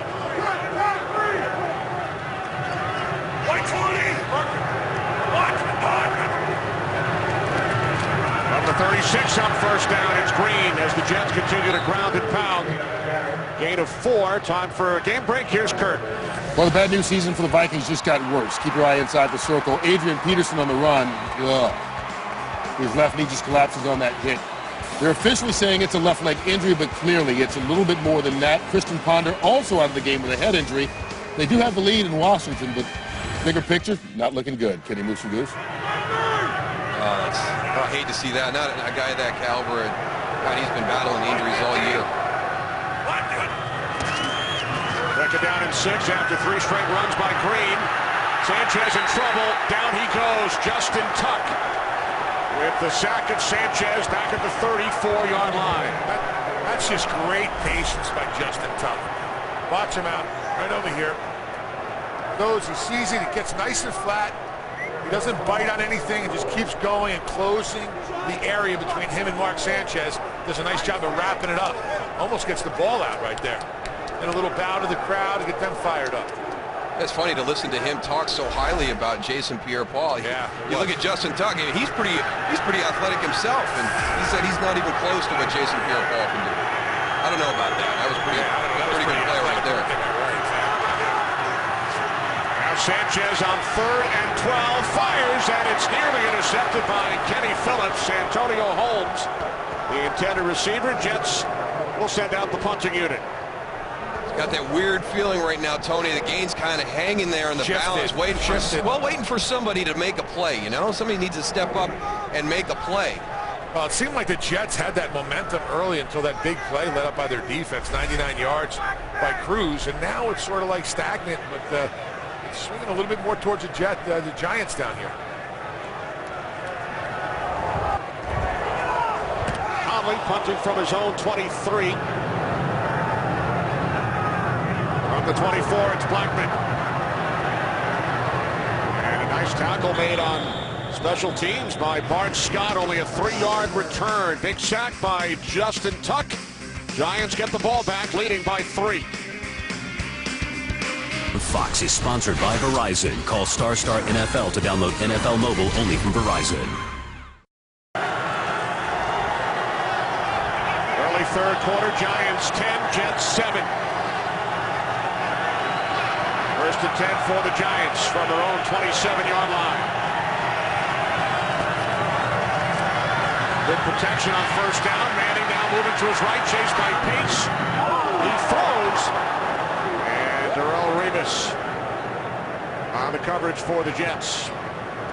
Let's go back and take a look at this punt. I want to show you something the Giants are doing. We've noticed Jason Pierre-Paul out there. Here he is right here. Here's Linville Joseph. Here's Chris Canty. And then on the outside is Matthias Kiwanuka. You've got 4 defensive end type pass rushers. Dave Tollison, who's normally on there, is on the outside.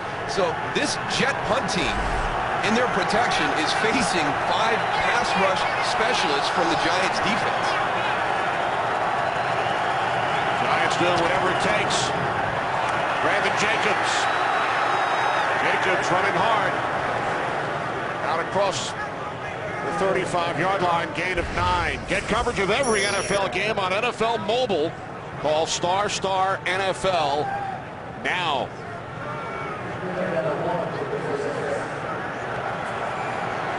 The way that Brandon Jacobs is running 3rd and 1, and they take him out of the game. I would have given him the ball right here. I think it's where the offensive line is blocking, why you got 4 wide receivers out there. Send in the former Jet, DJ Ware, to block. And Manning, some miscommunication as that pass was nowhere in the vicinity of either Nix or Cruz. Strange right there. Well, you run the vertical to clear out, and Eli expected Victor Cruz on the inside to run a curl. He breaks to the inside. Eli's throwing it high to the corner. And he knows as soon as he lets it go that his wide receiver went the wrong way.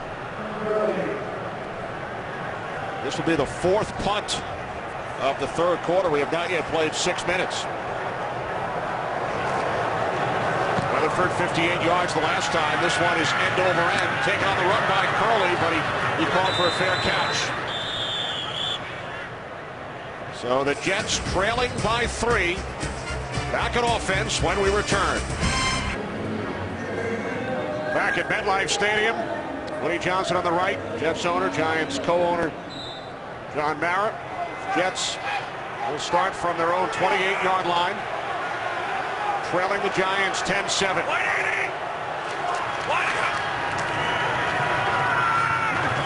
Sean Green spins across the 35-yard line.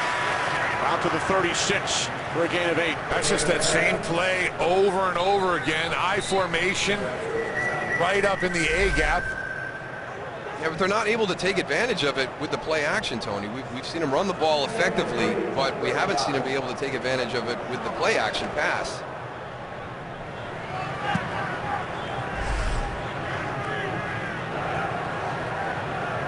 Green replaced by Tomlinson, second down and 3.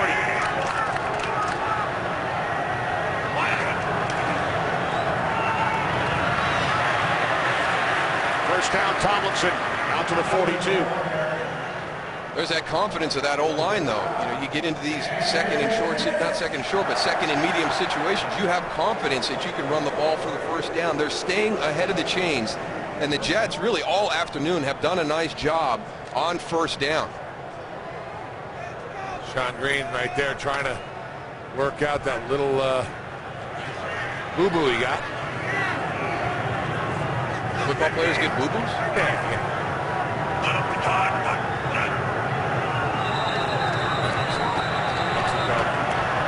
False start, number 17. Offense, 5-yard penalty remains. First down. We talk about that hard count with Mark Sanchez, and he got Plexico Burris on that one. Yeah, but there's no excuse. No. Being a wide receiver on the outside, you shouldn't be listening. You should be looking into the ball.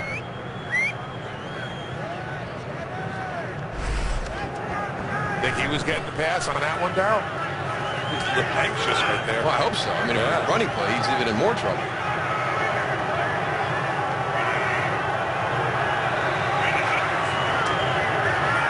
Sanchez on first and 15. Catch is made at the 43-yard line by Dustin Keller for a gain of 7. Time for another game break. Here's Kurt.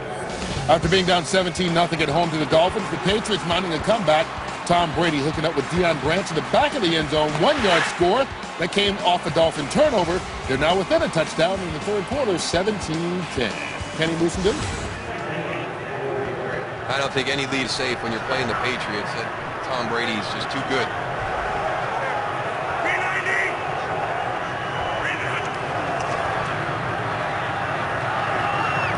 Sanchez on second and 8 looking for Santonio Holmes. There is a flag back at the 36-yard line. It's against the Jets. Holding. Number 78, offense. 10-yard penalty, still second down. Yeah, Wayne Hunter had Justin Tuck on him, and he just tries to grab him and pull him down to the ground. Watch him right here. He gets his hands inside. He gets a little piece, tries to back up and yank Tuck down.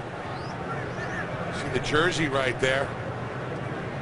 Not too smart. You have two officials standing right behind you. They're going to catch that every time. So that's something you would see from like a guard or a center. Don't do that.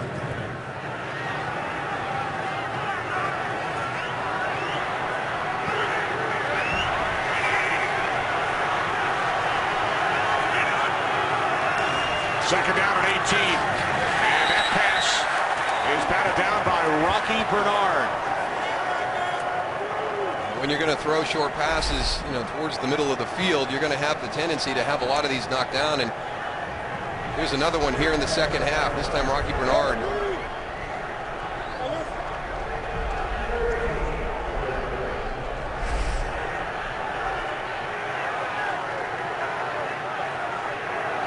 I've been impressed with the Giants' pass defense this afternoon. They've really struggled the last couple of weeks. The guys up front getting some pressure, getting their hands up, deflecting passes, but the coverage on the back end has been much better this week. Third down at 18. Sanchez hits Tomlinson out of the backfield. And Tomlinson brought down at the 42-yard line. So the Jets once again forced to punt. They got all these big guys out there again. Jason Pierre-Paul, Linville Joseph, Chris Canty, Matthias Kiwanuka, Dave Tollison. You've got 5 defensive linemen on that front line of the Giants punt rush team. 7th punt by Conley today. Good hang time and a fair catch. Called for at the 22-yard line by Will Blackman. Under 6 minutes remaining, third quarter, Giants by 3. Giants lead the Jets 10-7. Giants go back to work from their own 22-yard line. Victor Cruz in motion. He caught the 99-yard pass from Eli Manning, which gave the Giants the lead late in the second quarter. Check down to Ahmad Bradshaw. And Bradshaw gains 8, tackled by Mike DeVito, but there is a flag. Foul, roughing the passer, number 55, defense. 15-yard penalty, automatic first down. That's on Jamal Westerman. Some missed tackles again, and then a penalty on top of this. I mean, a play that looks like it's going to be 3 yards ends up being almost 25 total. Jamal Westerman down first, then gets back up. That's silly.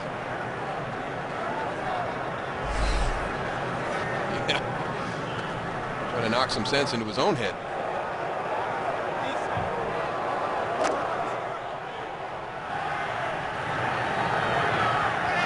Fifth Jets penalty. First and 10 for the Giants from their own 45. Here's Bradshaw up the middle. Across midfield to the Jets' 49-yard line, gain of 6. Mike DeVito made the tackle. Much better job the start of this half running the football than they did in the first half. You know, I think we forget, Tony, you know, this line for a long time was so consistent with Sean O'Hara, Rich Seibert. I mean, that starting 5 played together for like 3 years.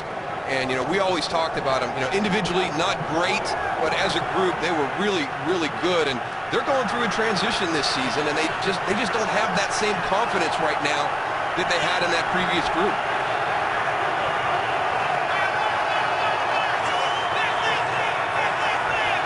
Play clock at 1, and Eli Manning calls timeout.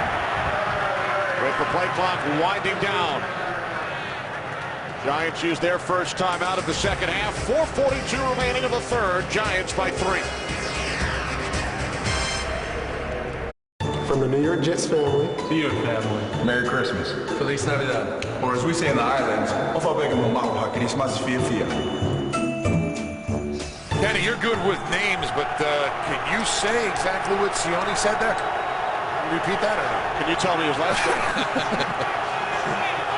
Ba'uha. You got it. Come on, baby. Wearing a tie and pronouncing Ba'uha in the same day. That's a little misleading because it starts with a P, but it more sounds like a B. Ba'uha. And now I'm going to do his dance. Remember his dance? Remember that one? You're going to do the haka? I don't know the whole haka. No, I don't know the whole haka. I want to know the whole haka. There he is. There's Sione. And we saw Nick Mangold on the left during that Jets holiday greeting. In case you're wondering, he has been growing his beard out since June. Third down and 4. Giants must get to the 45 as Manning rolls to his right, then throws, and it's Revis again. Pass intended for Jarrell Jernigan. I know you want to move the launch point of your quarterback from time to time, and that's what they're going to do here. They're going to get Eli to move out to the right, but now you've also kind of shortened down your field. You've got a 2-man route working one side, and here comes your back trailer, but unfortunately he's covered by Darrelle Revis. He's just baiting you right now. I'm going to trail you, I'm going to trail you, and when you throw it this way, I'm going to pick it. It's getting closer. 14th punt of the game. Jeremy Curley, fair catch. At the 19.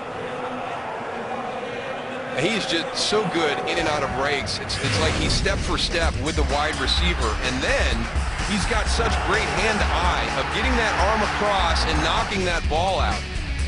I mean, it has been impressive all afternoon watching Darrelle Revis in coverage.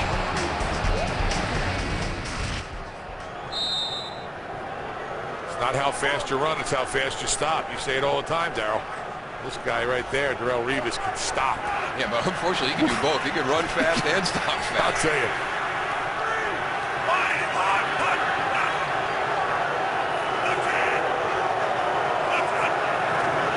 From the 19-yard line, the toss. Green bobbled it, and then makes something out of nothing. Forced out of bounds by Corey Webster. He picked up a Jets first down.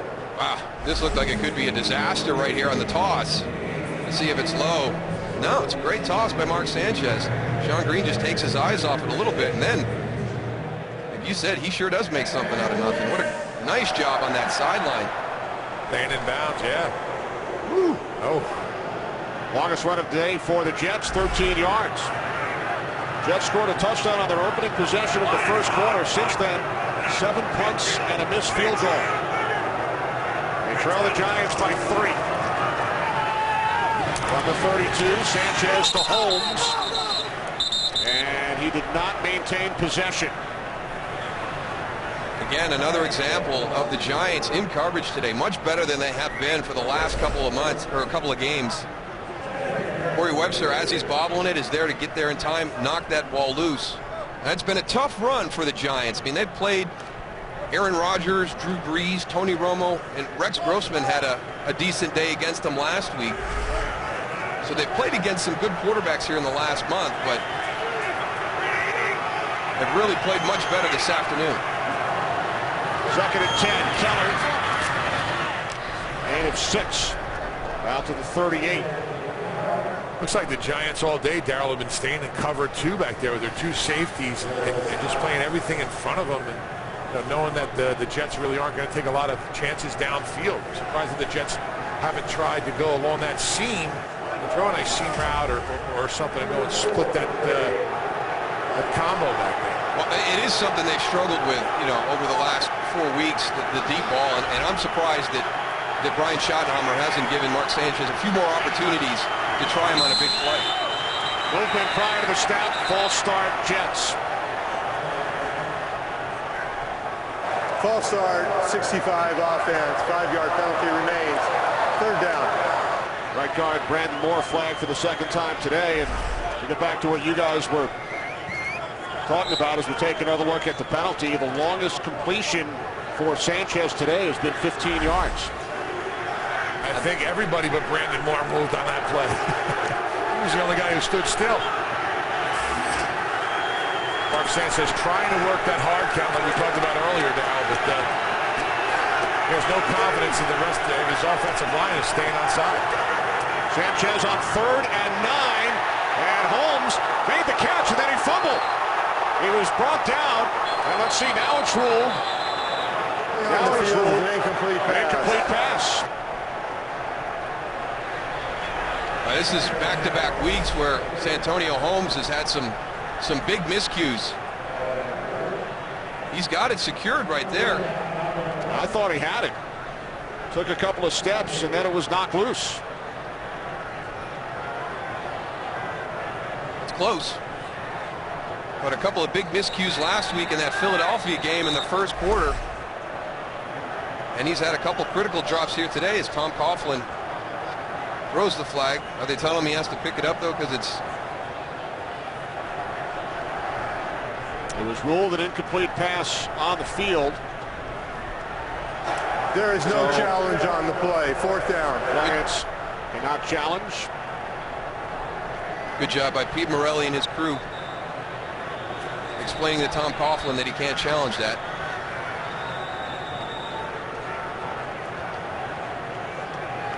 Holmes talking about it with Burris. They had a big fumble last week that Jaquay Parker picked up and took back for a touchdown, and then after they had a turnover and were in deep in Philadelphia territory early, had a ball go through his hands for an interception.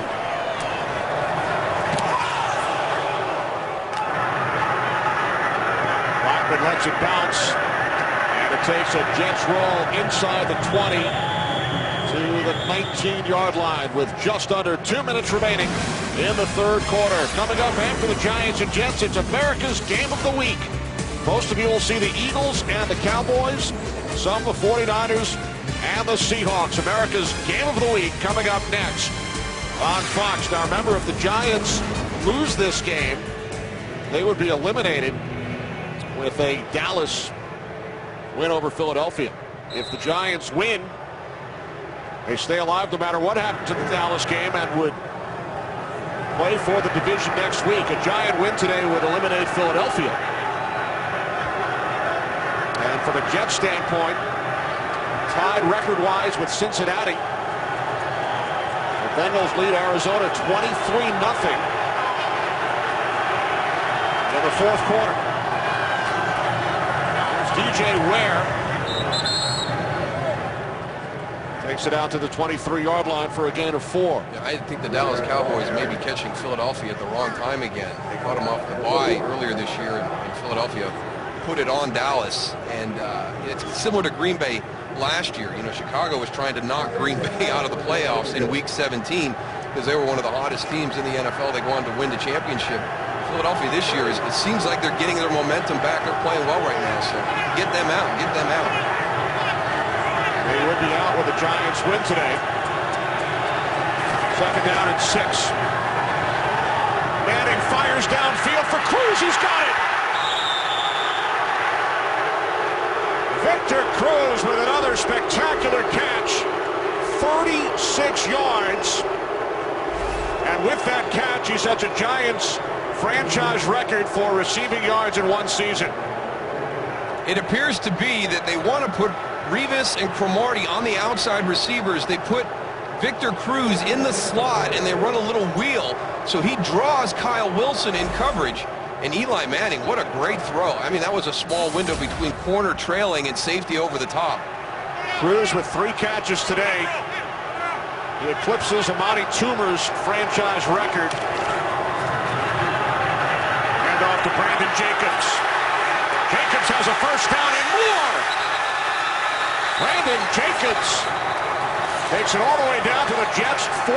He gains 28 yards.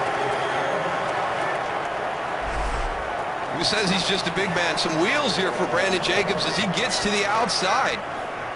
Nice job of going and seeing a soft edge. He's got to stay in. You see he stepped out of bounds. This might be hard to believe, guys. That is only the 3rd run for the Giants all season of over 20 yards. And the first time Jacobs has done it. Yeah, they just got their 2nd one last week. Bradshaw. Inside the 5. Touchdown, Ahmad Bradshaw.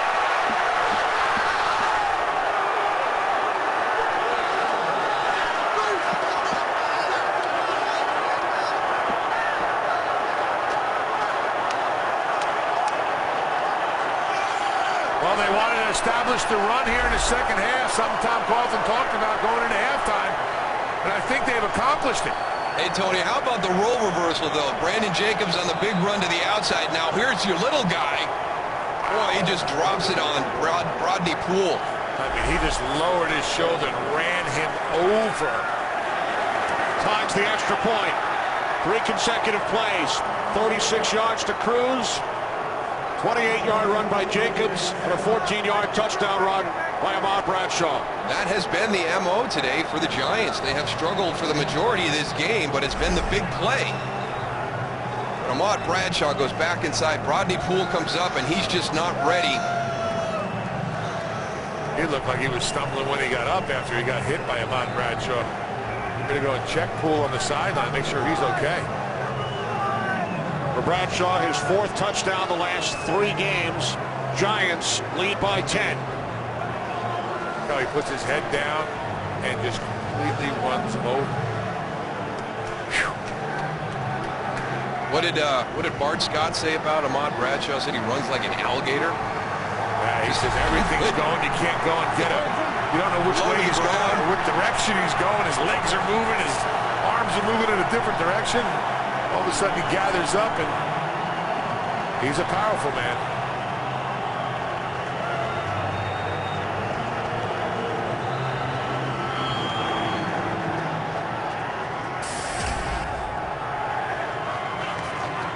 Another big catch by Victor Cruz. Giants go 4 plays, 81 yards. They have scored 17 consecutive points after falling behind 7-0. Well, this January, Fox returns to the Octagon with an incredible UFC Fight Night tripleheader. Some of the UFC's best fighters will battle for a shot at the title, headlined by former light heavyweight champion Rashad Evans and undefeated Phil Davis, plus 2 explosive middleweight bouts. The UFC Fight Night on Fox tripleheader live from Chicago on Saturday, January 28th at 8 Eastern, 5 Pacific. That looked like one of the knockouts right there. See that one? Bradshaw by TKO. From the 20, Sanchez on first down. Soft touch, and Green unable to make the catch. If he gets that ball to Sean Green, they have got a lot of room to run after the catch, because you had deep routes crossing the field. It's a good decision by Mark Sanchez, but watch to the right side as he checks down. There goes Santonio and Plaxico. He's going to have to make one guy miss. Antrel Roll is coming off of the play, but he's got a lot of space to cover, and there goes Brodney Poole. Yeah. Who lost the battle against Ahmad Bradshaw heading in. I think you're right, Tony. I think he might have. Yeah, he was dinged. On 2nd and 10, it's Green. And he runs right into the arms of Chase Blackburn as the third quarter comes to an end, with the New York Giants leading the New York Jets by the score of 17-7.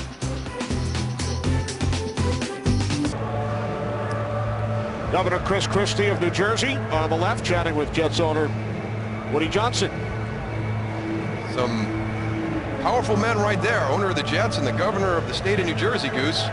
I'll tell you what, he's done a pretty good job there. Well, he really has burst on the scene, hasn't he? Man, he has. Political arena? Unbelievable. He just went after everybody. He says, nope, this is how we're going to do it. We're going to do it my way, and if you don't like it, too bad. I mean, he didn't take no junk. And he is a huge sports fan. He's traveled around the country to watch some of the local teams. Jets touchdown on their opening drive. Not much since. 8 punts and a missed field goal. 3rd down and 9. Jets must get to the 30. As Sanchez throws and it is picked off by Kenny Phillips. Phillips still on his feet, cuts inside the 15, and is finally down at the 14-yard line, his 4th pick of the season, and he brings it back 31 yards. This is a bad decision, and on 2 reasons, in my opinion. Number 1, the play call. It's 17-7. You've been moving the ball effectively your way, running the ball, short passes.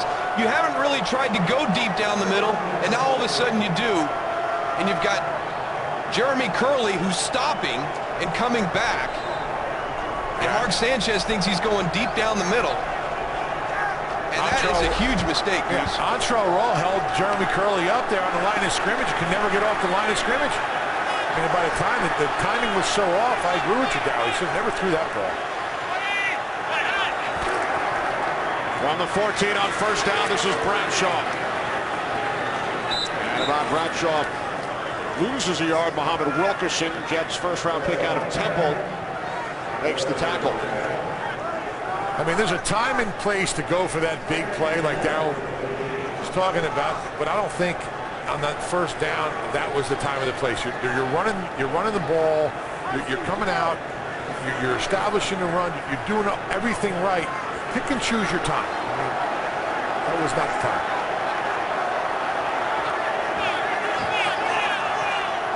There, Pasco in motion, 2nd down and 11 from the Jets' 15.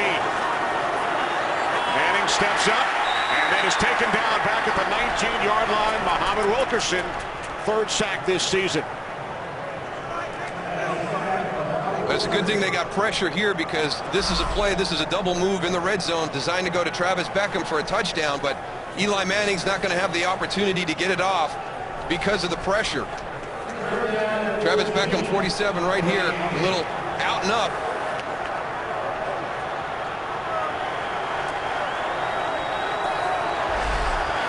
Second Jet sack today, now third down and 14. Giants must get to the 4 for a first down. Manning throws, end zone, off the hand of Cruz.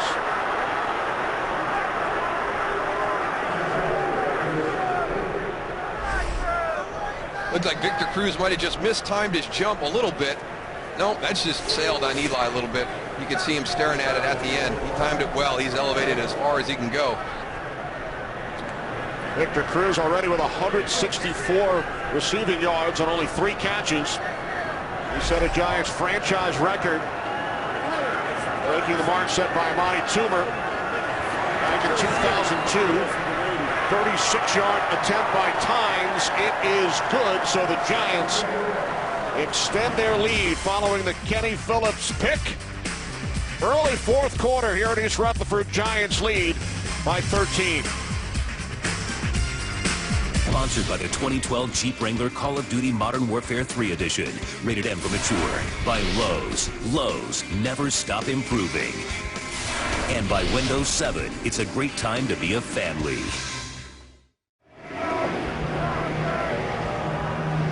Rex Ryan's Jets now trailing the Giants 20-7. Jets have gone to the AFC Championship game each of the last 2 seasons. Entered this weekend in the number 6 spot of the AFC. Same record as Cincinnati. Bengals have a 10-point lead now over Arizona, 23-13. In the fourth quarter. Giants kickoff is taken on the run by Joe McKnight. Cuts to the outside. Penalty marker down. And McKnight finally forced out of bounds by Tynes at the 39 after a return of 33 yards. Special teams coach Mike Westhoff can't be happy for the Jets. During a return, illegal block in the back, number 26 of the receiving team. 10-yard penalty, first down. A lot of penalties today on special teams for the New York Jets. You mentioned that they've gone to the AFC Championship game, Kenny, the last 2 years. When Rex Ryan took this job over, he needed to change the culture and the perception of the Jets here in the Manhattan area. He's been outspoken. You know, he was the guy who was talking during the course of the week, this week, about this rivalry, about these two teams playing and how much it meant to him, that he wanted to be the best team in the New York area. And, you know, going back on what they've accomplished the last 2 seasons, as you pointed out, they've been to the AFC Championship game. The Giants haven't made the playoffs.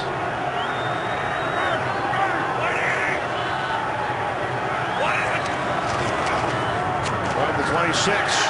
Sean Green right into the arms of Matthias Kiwanuka as we take you back to some of Rex Ryan's comments this week. You feel like you have to win this game. I feel like I have to win this game because I put it out there. I want to be the better team in our city. There's no doubt. I want to be the team that people talk about, that are interested in, and you do that by winning. When you got 2 teams that share the same name and share the same stadium, it's much bigger than that, and I realize it. On 2nd and 12, Sanchez's pass nearly picked off by Phillips once again. But they have not played like the better team this afternoon. They did in the first half, but they didn't take advantage of their opportunities. They let the Giants hang in there, and now they have not played well. This is another bad decision by Mark Sanchez, and he's lucky he gets away with this one. His receivers are not even looking back for the ball. That's probably the 4th pass we've seen today where the receivers are not even making eye contact with Mark Sanchez. The Jets have run 64 plays today, 21 more than the Giants, but they have not scored since their opening possession. 3rd down and 12. As Sanchez throws, and the Jets pick up the first down. Dustin Keller out to the 38-yard line for a gain of 13. And there's still plenty of time left in this fourth quarter for them to just go down the field the way they normally do. I mean, you're getting into this hurry-up situation. It's a two-possession game. I mean, by their defense holding them to a field goal on that last turnover, not a whole lot changed. Timeout is taken by the Giants. Again, they had 12 men on the field.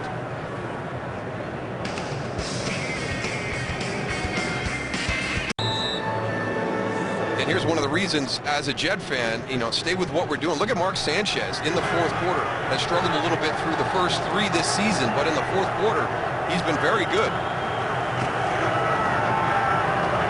Sanchez on first down following the timeout. Justin Tuck got a piece of that pass intended for Jeremy Curley. That's a great job by the defensive coaches on the Giants during their preparation this week. There was a lot of short passes, especially towards the middle of the field, just outside the hashes. When you have that, you've got a lot of chances for deflected balls, and the Giants have done a nice job today. That's the third different defensive lineman that's tipped a pass for Perry Fuel's defense. That just shows a young quarterback also, because the older quarterbacks, more experienced, they'll be looking one way and they'll throw in a different direction, so you can't, and it's harder for you to go and tip balls like that.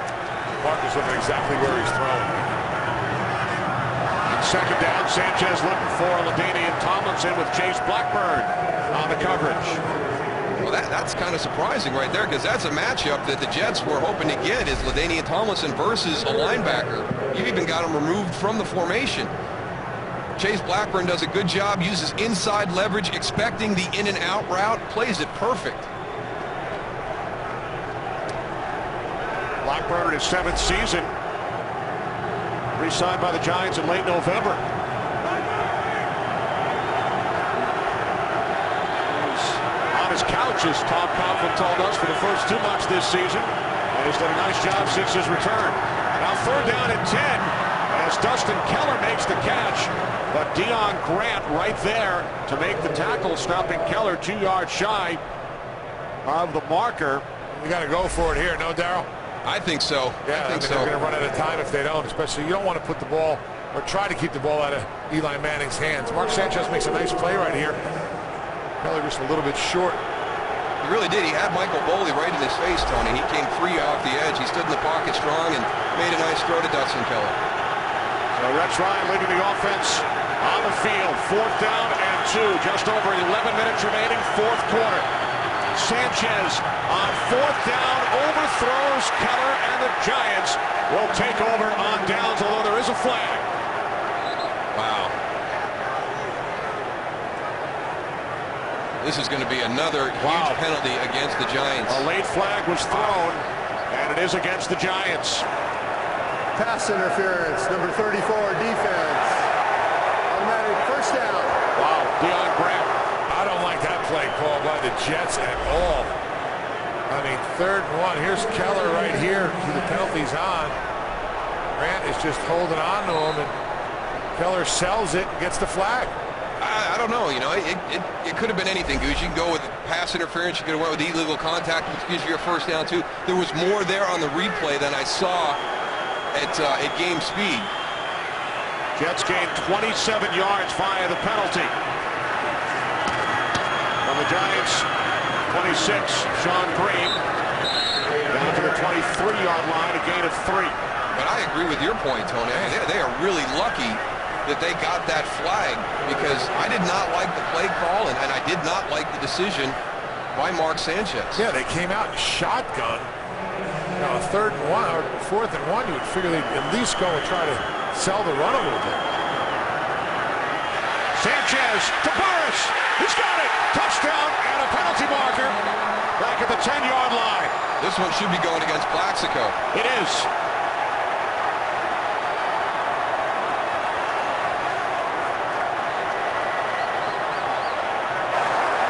Pass interference, number 17 of the offense. 10-yard penalty remains second down. You see him push off to get separation right there. The shove by Burris on Prince Amukamara. So the touchdown is erased. And the Jets will set up 2nd and 17 at the Giants' 33.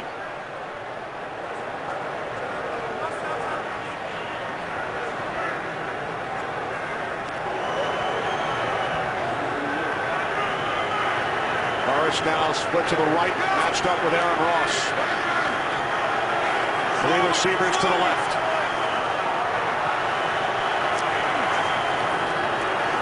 Sanchez on 2nd and 17. Hit by Jason Pierre-Paul. The ball comes loose. And the Giants have recovered.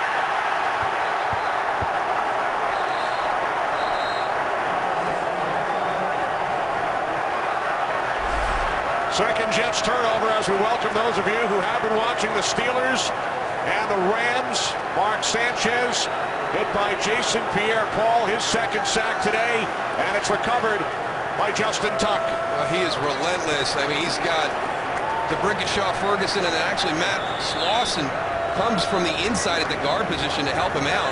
I'm surprised they're not throwing the red flag, saying that it's actually Rex did. Yeah, Rex has just looked like his arm was challenge flag. His arm was coming forward. Ruling on the field. Yeah, it looked like, you know, if you take a look at this, watch Mark Sanchez's arm. It's coming forward, and the ball comes out as it's coming forward. So with Justin Tuck recovering, we now talk about the Tuck rule. We will now bring in Mike Pereira, our NFL rules analyst from Los Angeles, for the 2nd time today. Mike, what did you see? I think Tuck recovered a ball that was tucked, and so therefore an incomplete pass. The ball's going to come loose as he's trying to bring it back to his body. Doesn't get it all the way back to his body when it gets knocked out of his hands. This takes us a long way back to 2001 about the Tuck rule, but in my opinion, if I was under the hood right now, I would reverse it to an incomplete pass based on the Tuck rule. Hey, Mike, where does he have to get the ball back to before the opportunity for a fumble comes back into play? He's actually, by rule, he's got to get it back into his body and therefore become a runner and begin to head upfield. The whole emphasis of the rule is to lean to the incomplete pass. So until he gets it tucked into his body and heads upfield, if it comes loose in that process, as you see it here, bringing it back in and it gets knocked out before it gets into his body, then to me, I look at the play and say, did he get it against the body? Did he head upfield? Then it'd be a fumble. But if I'm under the hood, I reverse this one to an incomplete pass. See what happens, Pete Morelli. So Mike thinks it will be reversed, in which case the Jets would have 3rd down and 17 on the Giants' 33. Tell you what, Darryl, that Giants defensive line is putting serious pressure on Sanchez. Hey, we didn't see that the whole first half. They just turned it on here. Well, you know, we talked at the top that the Giants today needed to help out Eli, and they really have in a number of areas. They've run the ball more effectively here in the 2nd half with that offensive line. Their defense has been good all day. You know, Jason Pierre-Paul and Justin Tuck is, you know, he's getting healthy. He's been battling some injuries all season long. And, you know, when we talked to him yesterday, he said this is the best he's felt in a couple of weeks. And, you know, he's got a neck, he's got a knee, he's got an ankle, he's got a toe. And for a guy who rushes the passer, you know, those are some like he's got limiting. An eye now. Yeah, now he's got a piece of rubber in his eye. He suffered that initial neck injury, the stinger, in the preseason game back in late August against the Jets. He said this is the best he's felt since then, and Pete Morelli has made a decision. After reviewing the play, the quarterback's arm was going forward. It is an incomplete pass. The ball is 3rd down. Please set the game clock to 10:38. And New York, the Jets, will not be charged a timeout or a timeout. So Rex Ryan wins the challenge. Jason Pierre-Paul loses the sack and the forced fumble.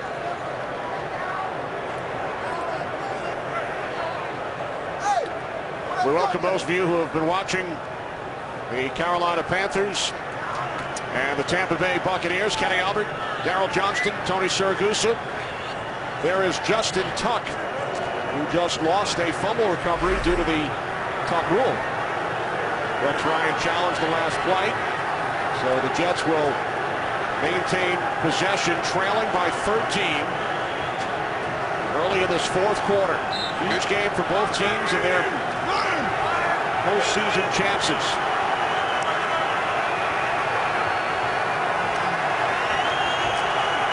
Third down and 17. Sanchez throws, caught by Holmes, and Holmes is tackled at the 18-yard line by Webster, about 2 yards shy of the marker, so it's now fourth down and 2. You get everybody going vertical, and then you drag underneath. It's man-to-man coverage. The good thing about this throw is Mark Sanchez gets it in an area where Santonio Holmes can catch it and run. The Jets going for it on 4th and 2. A field goal would still leave them needing 2 scores.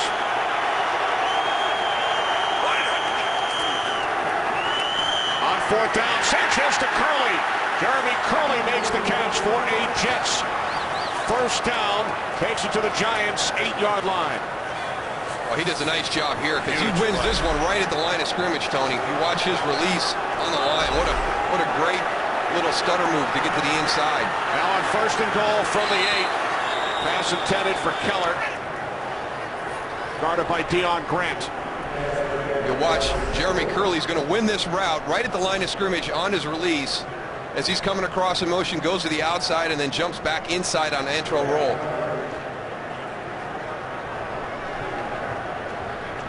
There it is, Goose. See, it's not how fast you run, it's how fast you stop. There you go. A perfect play for that line. Keep an eye on Flexico Burris down here in the red zone.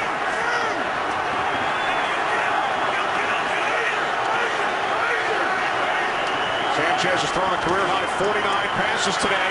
This is number 50. It's complete to Holmes. Webster wraps him up at the 2-yard line.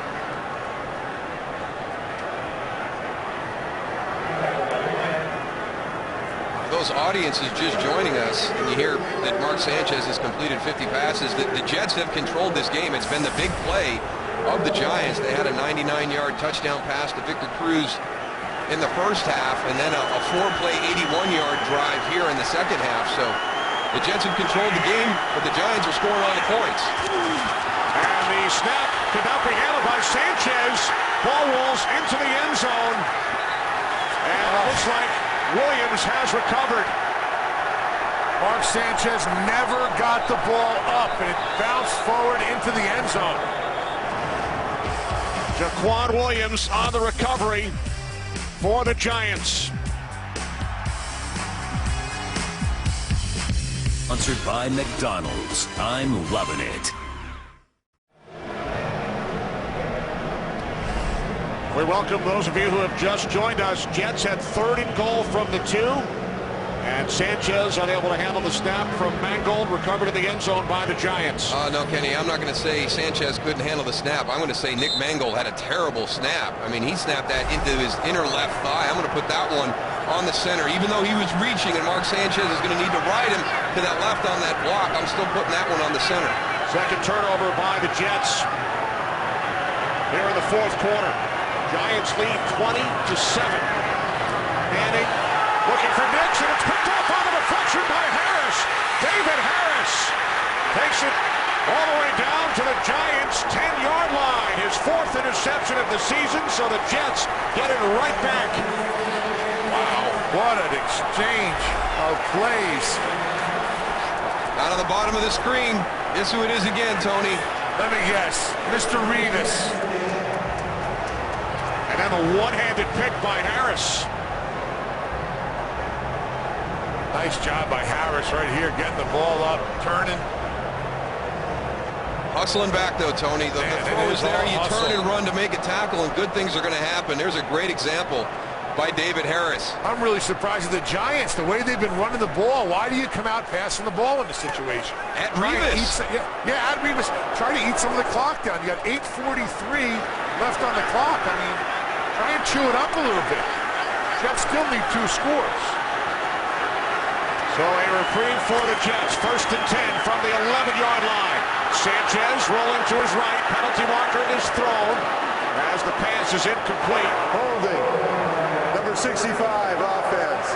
10-yard penalty, still first down. That is the third penalty called on the right guard, Brandon Moore, today.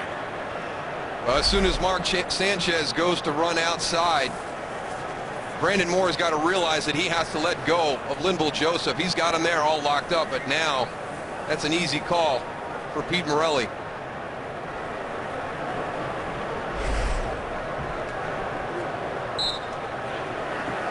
Jets are beating themselves with some of these plays. Penalties. 9 Jet penalties, Goose. Jets scored a touchdown on their opening drive. Since then, 8 punts, a missed field goal, and 2 consecutive turnovers.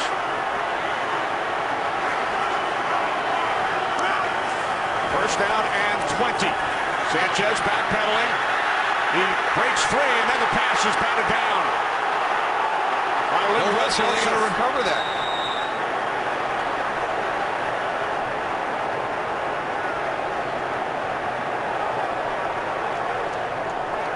Boy, the Jets are lucky right there because the officials determined that to be a fumble. Yeah, there was no whistle on the play. I'm standing 30 yards from the officials. Nothing. Looked like he threw the ball. How was that ruled a fumble? I don't know. But the officials, you can see Pete Morelli right there. They didn't blow the whistle. Rex Ryan has got another challenge out. The Jets are challenging the ruling on the field of a fumble. It certainly looked like a forward pass to all of us and to Rex Ryan. Arm looked like it was moving forward. But watch the official in the background. He hasn't blown his whistle, and it's the one thing we saw a big play with this a couple of years ago in the playoff game with Baltimore when they picked up the ball and ran it in for a touchdown because they played to the whistle. There was no whistle there. The Jets are fortunate they jumped on that. Now, although the arm was moving forward, perhaps the question is whether or not the ball left his hand. The ball was still in his hand when it got knocked back by Joseph, and we'll bring in Mike Pereira, who's earning overtime today. Mike, what'd you see on that one?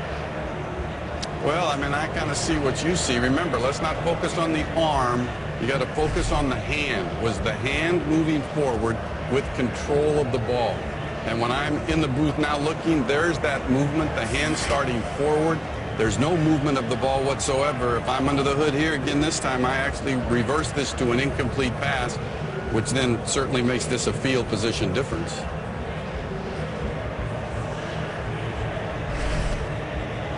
Rex Ryan challenging. It's a 17-yard differential, depending on the ruling from Pete Morelli. It's a risky challenge, though, because really, if the Jets win, they're only going to, gain. How many yards? Not what they win, it's what they lose. If he doesn't challenge it, I mean, look where you are. You're at the 38-yard line right now. Yeah, you got to get to the 1. They were getting back 17 yards, Goose. Number one, you got to trust in what you see. And we all felt like the whistle should have been blown because we felt that the hand was going forward. And, when Rex threw the flag, he was doing the same thing. So I think that the delay in this is, perhaps they're doing what Mike Pereira said, that they're going to overturn it. Now they've got to get, where the ball should be spotted, how much time is on the clock, has to be added back onto the clock. Yeah.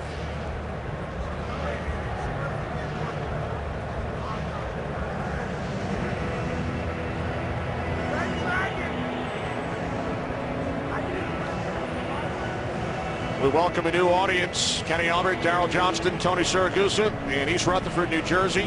Rex Ryan has challenged the last play, which was ruled a fumble. After reviewing the play, the quarterback's arm was going forward. It is an incomplete pass. Second down. Please set the game clock to 8:31. Since the Jets have 2 correct challenges, they are entitled to another challenge in this game.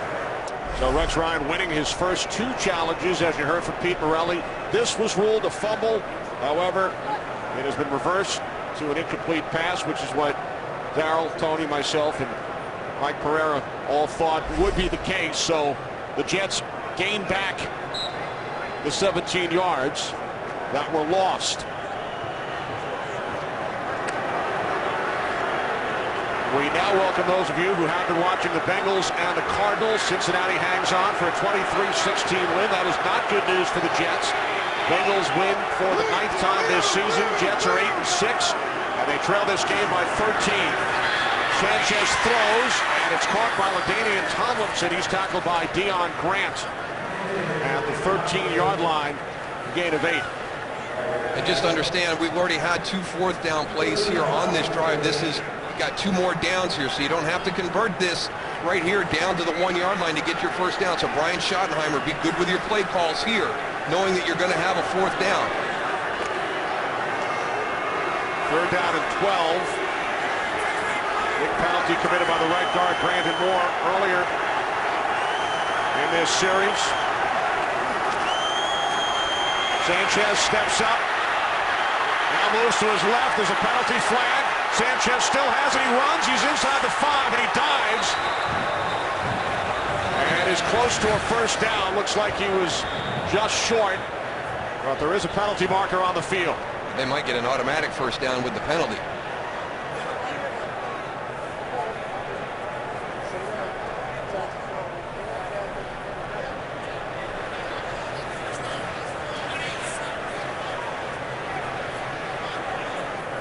Holding, number 26, defense. The penalty be added to the end of the run, half the distance to the goal. Automatic first down. I want you to watch the heads up on Mark Sanchez. Jason Pierre-Paul is going to come from his left side. Watch as he goes behind him. He's going to take a look back over his shoulder. Where'd that guy go? I know he's good. All right, I'm sneaking out this way. Tell you what, he does a nice job of trying to get to that first down marker right here. Needs to get that ball in the outside hand, though. And then the penalty committed by Antrell Roll gives the Jets a first down inside the 1. Jets send in Vlad Dukas as an extra blocker.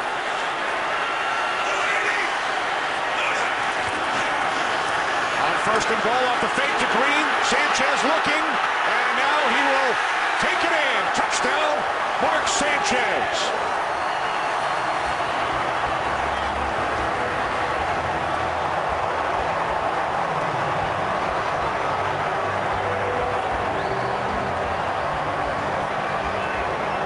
Pretty resilient series by Mark Sanchez right there after that critical fumble on the previous one.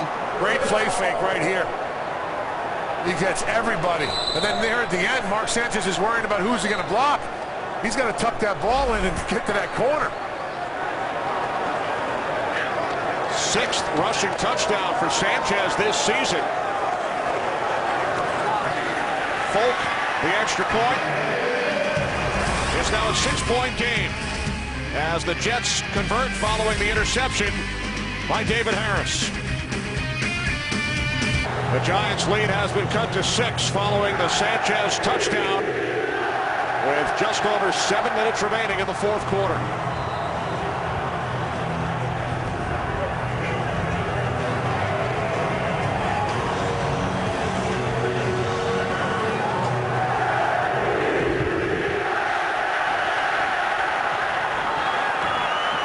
Jernigan takes it out.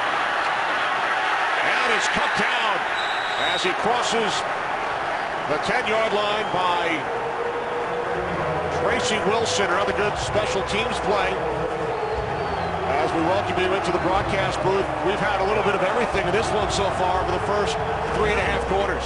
It has been a little bit crazy, especially here in the 4th quarter. Now, both of these quarterbacks have been excellent all season. In the 4th quarter, we had Mark Sanchez with a mistake, and we had Eli Manning with a big mistake when they got the ball back. But this has been the time that these two guys have shined during the course of the season. We'll see what Eli can do in this possession right here. Well, it's nice to see him. At least he's under the center right here and not in shotgun. So hopefully they'll go back to the run game a little bit and take some of this time off the clock. Here's Brandon Jacobs up the middle, out to the 17. Manning and the Giants are not used to playing with a lead in the 4th quarter. Remember, in 6 of the Giants' 7 victories, they have come from behind in the 4th quarter. He has been clutch all season long. And here's another one of those opportunities. As you pointed out, they have the lead right here. They're not coming from behind. But, can Eli put together a nice drive here, take some time off this clock, keep that Jet offense on the sideline? It's a Jets home game. Fans are on their feet. Here it is, Rutherford, as Jacobs Hard man to bring down, but he is bottled up at the 15-yard line. They blew the whistles a little early on that one. I mean, I know they had him wrapped up, but he was still moving forward.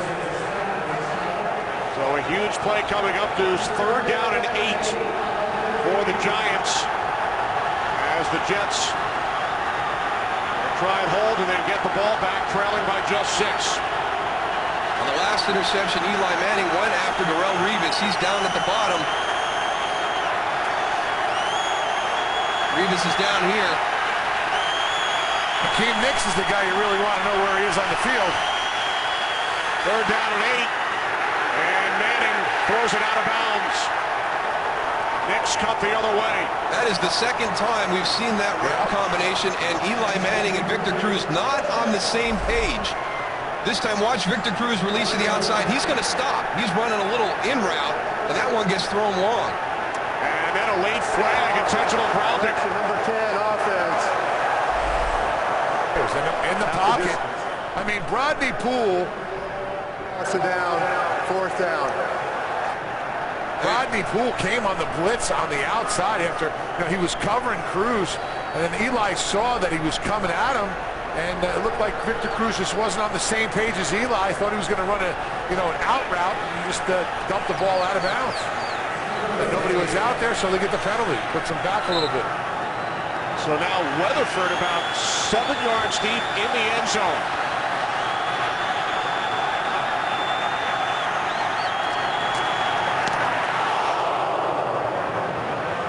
He has punted the ball excellent all day. Good job by Curley to stay in bounds. His momentum nearly took him out. And Jeremy Curley with the return to midfield. So let's go back and get everybody caught up here in the second half. Ahmad Bradshaw, physical run, taking on Brodney Poole. That put the Giants up 17-7. They got it back to 17-10. They're driving. Sanchez with the fumble down inside the 1, but on the next play, David Harris with the interception gives Mark Sanchez another opportunity, and the Jets make good on that one to get it to 20-14. And that is where we stand. Jets from midfield following the punt. We talked about Eli and his comeback since week 6 last season. Sanchez with the most fourth-quarter comebacks in the league. He has 9 since that time. Forced to throw it into the ground on 1st down. Looking to set up the screen there early, but Mark Sanchez makes a smart move by just throwing that ball away, going to your next play.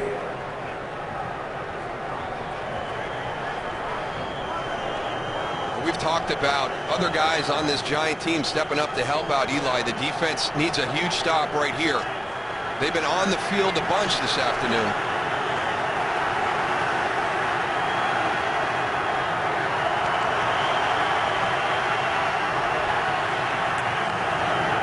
Sanchez on 2nd and 10, and has another pass batted. This time it's Justin Tuck. This is one of the things that the Giant defensive line has done an excellent job with this afternoon, understanding that in a short passing game, if you can't get to the quarterback, get your arms up in those throwing lanes. That's the 2nd one for Justin Tuck today.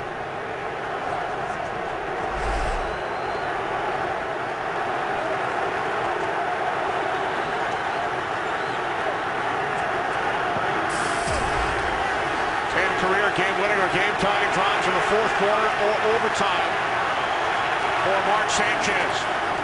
3rd down and 10. Sanchez pulls it in and then is taken down by Dave Tollefson back at the 46-yard line, the 3rd Giant sack. Yeah, but this is relentless by this defensive line. First is Justin Tuck coming here on the inside move. He's going to flush him. Then Linville Joseph, number 97, coming around. As Sanchez does up, there's Dave Tollefson. And the reason for the sack, good coverage down the field by the Giants secondary. And that has been a weakness for them over the last 4 games. Mark Sanchez also looked like he got hurt on that play. We'll keep an eye on him. He was slow to get off the field. Remember last week in that Philly game, Goose, he suffered a burner down the right side on his right arm. So we wonder if he re-aggravated that. I don't know. He got slammed down right here by Tollefson. He wraps him up and boom, right on the shoulder. I mean, this whole way to the sideline, he was bent over.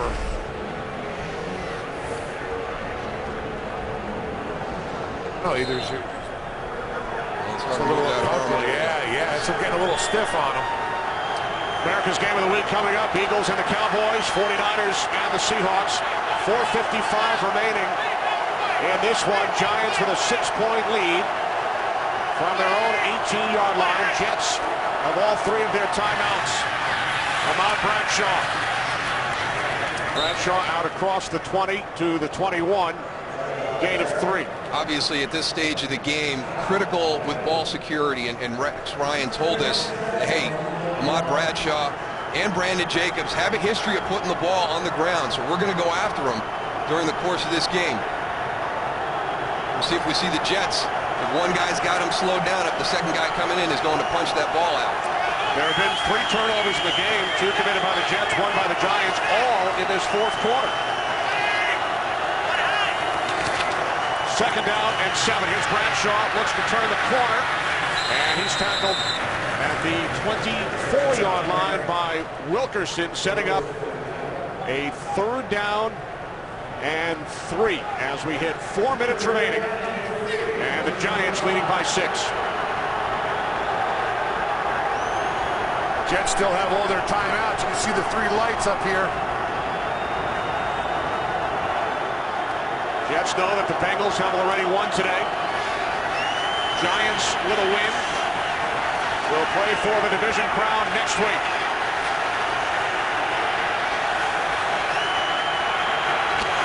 Third down and 3, and the Giants keep it on the ground with DJ Ware, and the former Jet picks up a huge first down and a late flag as Ware was hit late out of bounds after he gains 17. His longest run this season. Well, he got lucky. He got hit out of bounds. Tom Coughlin is hurt.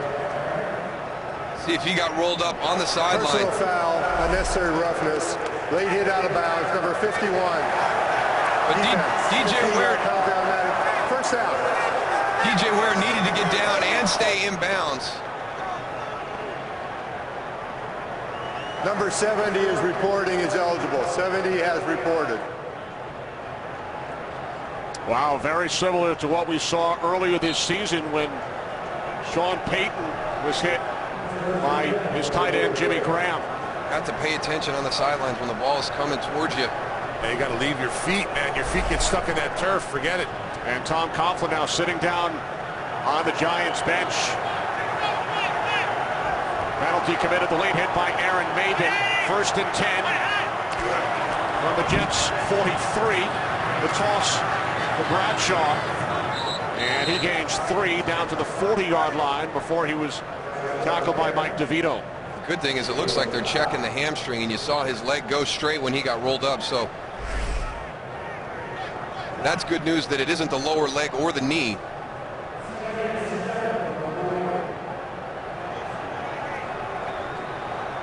Tom Coughlin, the 3rd winningest coach in Giants history. The Giants on that magical postseason run, winning Super Bowl 42, February of 2008. 2nd down and 7, it's Bradshaw. Bradshaw to the Jets' 38-yard line, and the Jets will use their first timeout, stopping the clock with 2:37 remaining.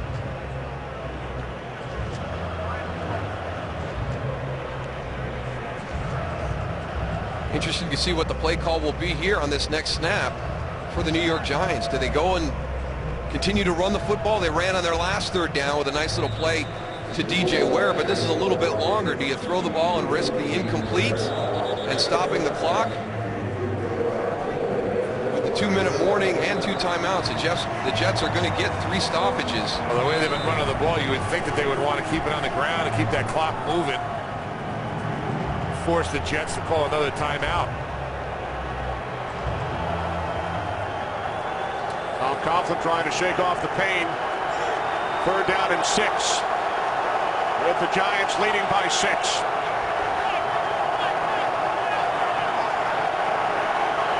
Giants must get to the 33 for a first down. And they do keep it on the ground with DJ Ware. He is tackled at the 39. Jets use their second timeout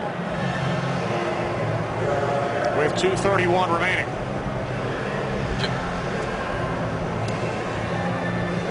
Time for a game break with Kurt. Well, the Eagles trying to keep the pressure on both the Cowboys and the Giants. First possession, Michael Vick to Brent Selleck. 13-yard score. Eagles have a 7-0 lead. That's America's Game of the Week, and we'll get your audience out there when you guys are done here at MetLife. Getting Loose and Goose. All right, thanks, Kurt. Remember, a Giants victory would eliminate the Philadelphia Eagles, who lead the Dallas Cowboys 7-0. Many of you will see that game coming up, America's Game of the Week, as the Jets will get the ball back. Weatherford on 4th down and 6. Curley back deep for the Jets. Weatherford punting from midfield. And he will pin the Jets inside the 10. Fair catch is made by Curley at the 7. With 2:24 remaining, Rex Ryan and the Jets trailing by 6. They have one timeout plus the 2-minute warning. Now remember the last time that Mark Sanchez left the field, carrying a little bit of soreness with him as he was sacked on that play, but the stage is set. We showed you the graphic earlier. 10 fourth quarter comebacks. You see his day today, 54 attempts. Which is a new career high. The 27 completions match his career high. Well, it's the Giants who lead by 6. Sanchez in the end zone, wrapped up. And a penalty marker is thrown. There are 2 flags as he was wrapped up in the end zone, and then this was caught by DeBrickashaw Ferguson, the left tackle. Chris Canty with a great inside move. Really on the field, the quarterback's forward progress was stopped in the end zone. It is a safety. Wow. So before Sanchez got rid of the football, it is ruled that his forward progress was stopped. Since the quarterback was sacked in the end zone. So it was ruled that Canty was in, that Sanchez was in the grasp of Canty. Well, that's what happens when you retreat as a quarterback in a situation like that. You cannot get back into that end zone. If you don't have it right out of the way, you got to get rid of it. Yeah, he's going to have intentional grounding otherwise, Goose, and he's still going to get the safety. But it kind of comes back to one of the things that Brian Schottenheimer told us about when we met with him and said, you know, where are some areas that you would like to see Mark Sanchez make improvements? And it was, you know, one of the big ones, situational awareness, which is during the course of the game, understanding kind of the big picture of the play and the moment in the game. And in that situation right there, you know, understanding as you retreat from pressure into the end zone, what can happen? Just, you know, step forward, throw that ball out of bounds. Sanchez did not get rid of it in time. Giants now lead by 8.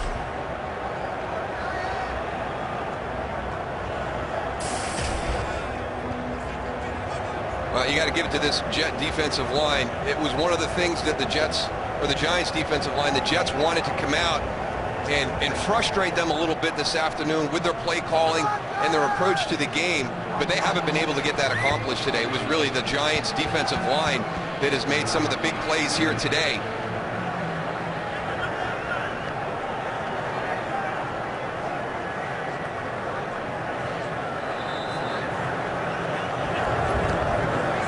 Onside free kick by Folk. And it is Giants football.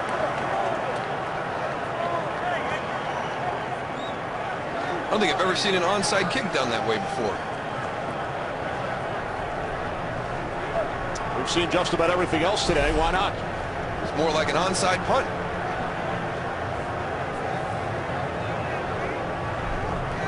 It worked. They got a nice ricochet off of the Giants player. Now you just got to add a trailer to that. Normally on the onside kick, you got everybody pressing down the field. Jets could not recover inbounds. So So the Giants take over on the Jets 19. Jets still with a 1 timeout plus the 2-minute warning.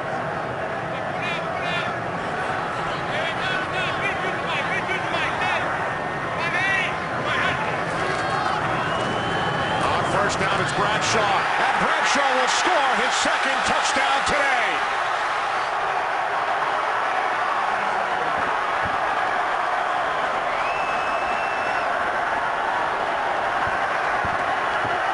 The Giants are going to try and run out the clock, so you bring everybody up tight, kind of like a 4th and 1 situation, and when you break that initial plane from time to time, you've got everybody at the same level. You don't have any support from a linebacker depth, and Ahmad Bradshaw comes through, and once he breaks through that initial line of scrimmage, there's nobody there to make the tackle.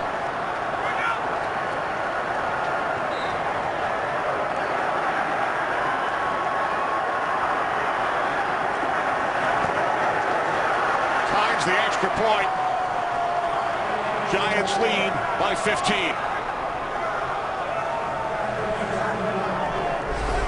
You watch all the Jets, see all the Jets crowded up to the line of scrimmage. So if you can create a hole, if you can create a running lane for Ahmad Bradshaw and he breaks through there, there's nobody there in secondary support. That's a good block by Chris Snee on Mike DeVito. Number 76 gets the critical block right there. Just enough for Ahmad Bradshaw to get through.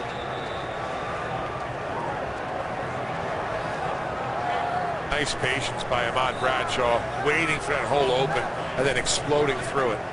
Well, this should go a long way for Ahmad Bradshaw and Brandon Jacobs to get some confidence back in those guys up front. Tell you what, they came out in the second half and just, you know, they wanted to go and establish the run in the second half. Talking to Coach Coughlin, and that's exactly what they did. I mean, they came out in the second half completely different, Darryl, than the first half. Completely. Oh, without a doubt. I mean, they did not run the ball at all. You see what happened there in the first half just for Ahmad Bradshaw, less than a yard per carry.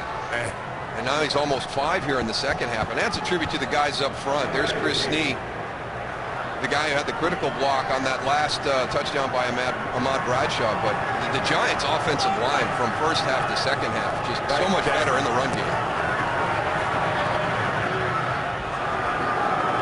John Connor gets fullback on the return, and that will take us to the 2-minute warning. The Giants with a 15-point lead. If they hold on, they will play for the division next week. They'll finish the regular season in Miami next week. They know that the Bengals have won today. Tennessee and Oakland have also gotten to 8 wins as the pass is caught by Curley. So the Jets will need a win next week and then hope for some other things, some tie-break scenarios. Giants, with a win today, will control their own destiny and play for the division here next week against the Dallas Cowboys. A Giants win today would eliminate Philadelphia. Giants and Cowboys would play for the division title. Giants, of course, with the big win in Dallas just 2 weeks ago. One of Eli's 6 fourth-quarter comebacks this season. As you pointed out, Kenny, they got off to a great start this season, getting out to 6-2, but then they hit the tough part of their schedule. It's been a tough 4 or 5 weeks for these Giants. Sanchez complete to Keller for a first down. Favorable schedule early for the Giants. They start 6-2. 6th win came in New England, and then that horrific stretch continued at San Francisco. The loss to Philadelphia, loss in New Orleans, loss here to Green Bay in the final minute. But Tom Coughlin's club with a big effort today after falling behind 7-0. And the tie turned with that 99-yard catch and run by Victor Cruz, who has been a huge part of the Giants' success this season. It'll be one of the things that Rex Ryan talks to his team about were the missed opportunities in the first half when the Jets really controlled the entire game. They even had this guy under control a little bit, Jason Pierre-Paul, but he's just come out and had a monster second half. That's his second sack of the day right there. But the Jets made one mistake in the first half, and that mistake cost them a 99-yard touchdown to Victor Cruz. But other than that, they played great, but they just they didn't take advantage of any of their opportunities in the first half. Sanchez complete to Tomlinson. Canadian heading sidelines. We are under 1 minute remaining. And we head for a game break. We check in on the Cowboys and the Eagles with Kurt. Yeah, big game next week for the Cowboys with Giants, but Tony Romo right now injured against the Eagles. Jason Babin comes in untouched, slams him to the turf. He is now out of the game. Philadelphia holding on to a 7-0 lead. We'll update you as most of your audience will get that game next. Kenny? Did the Dallas Cowboys watch the game last week? Did they see Jason Babin with 3 sacks and Brent Selleck with 156 yards? I mean, the two guys that beat the Jets last week are beating the Cowboys this week. Now Sanchez fires downfield, and it is picked off. Corey Webster with the exclamation point on a Giants victory over the Jets this afternoon. Down to 40 seconds remaining. Third turnover in the fourth quarter committed by the Jets. 6th interception, a new career high for Corey Webster. Well, Mark Sanchez has been excellent in the fourth quarter this year, but it wasn't to be this afternoon. His critical mistakes have come here in the fourth quarter.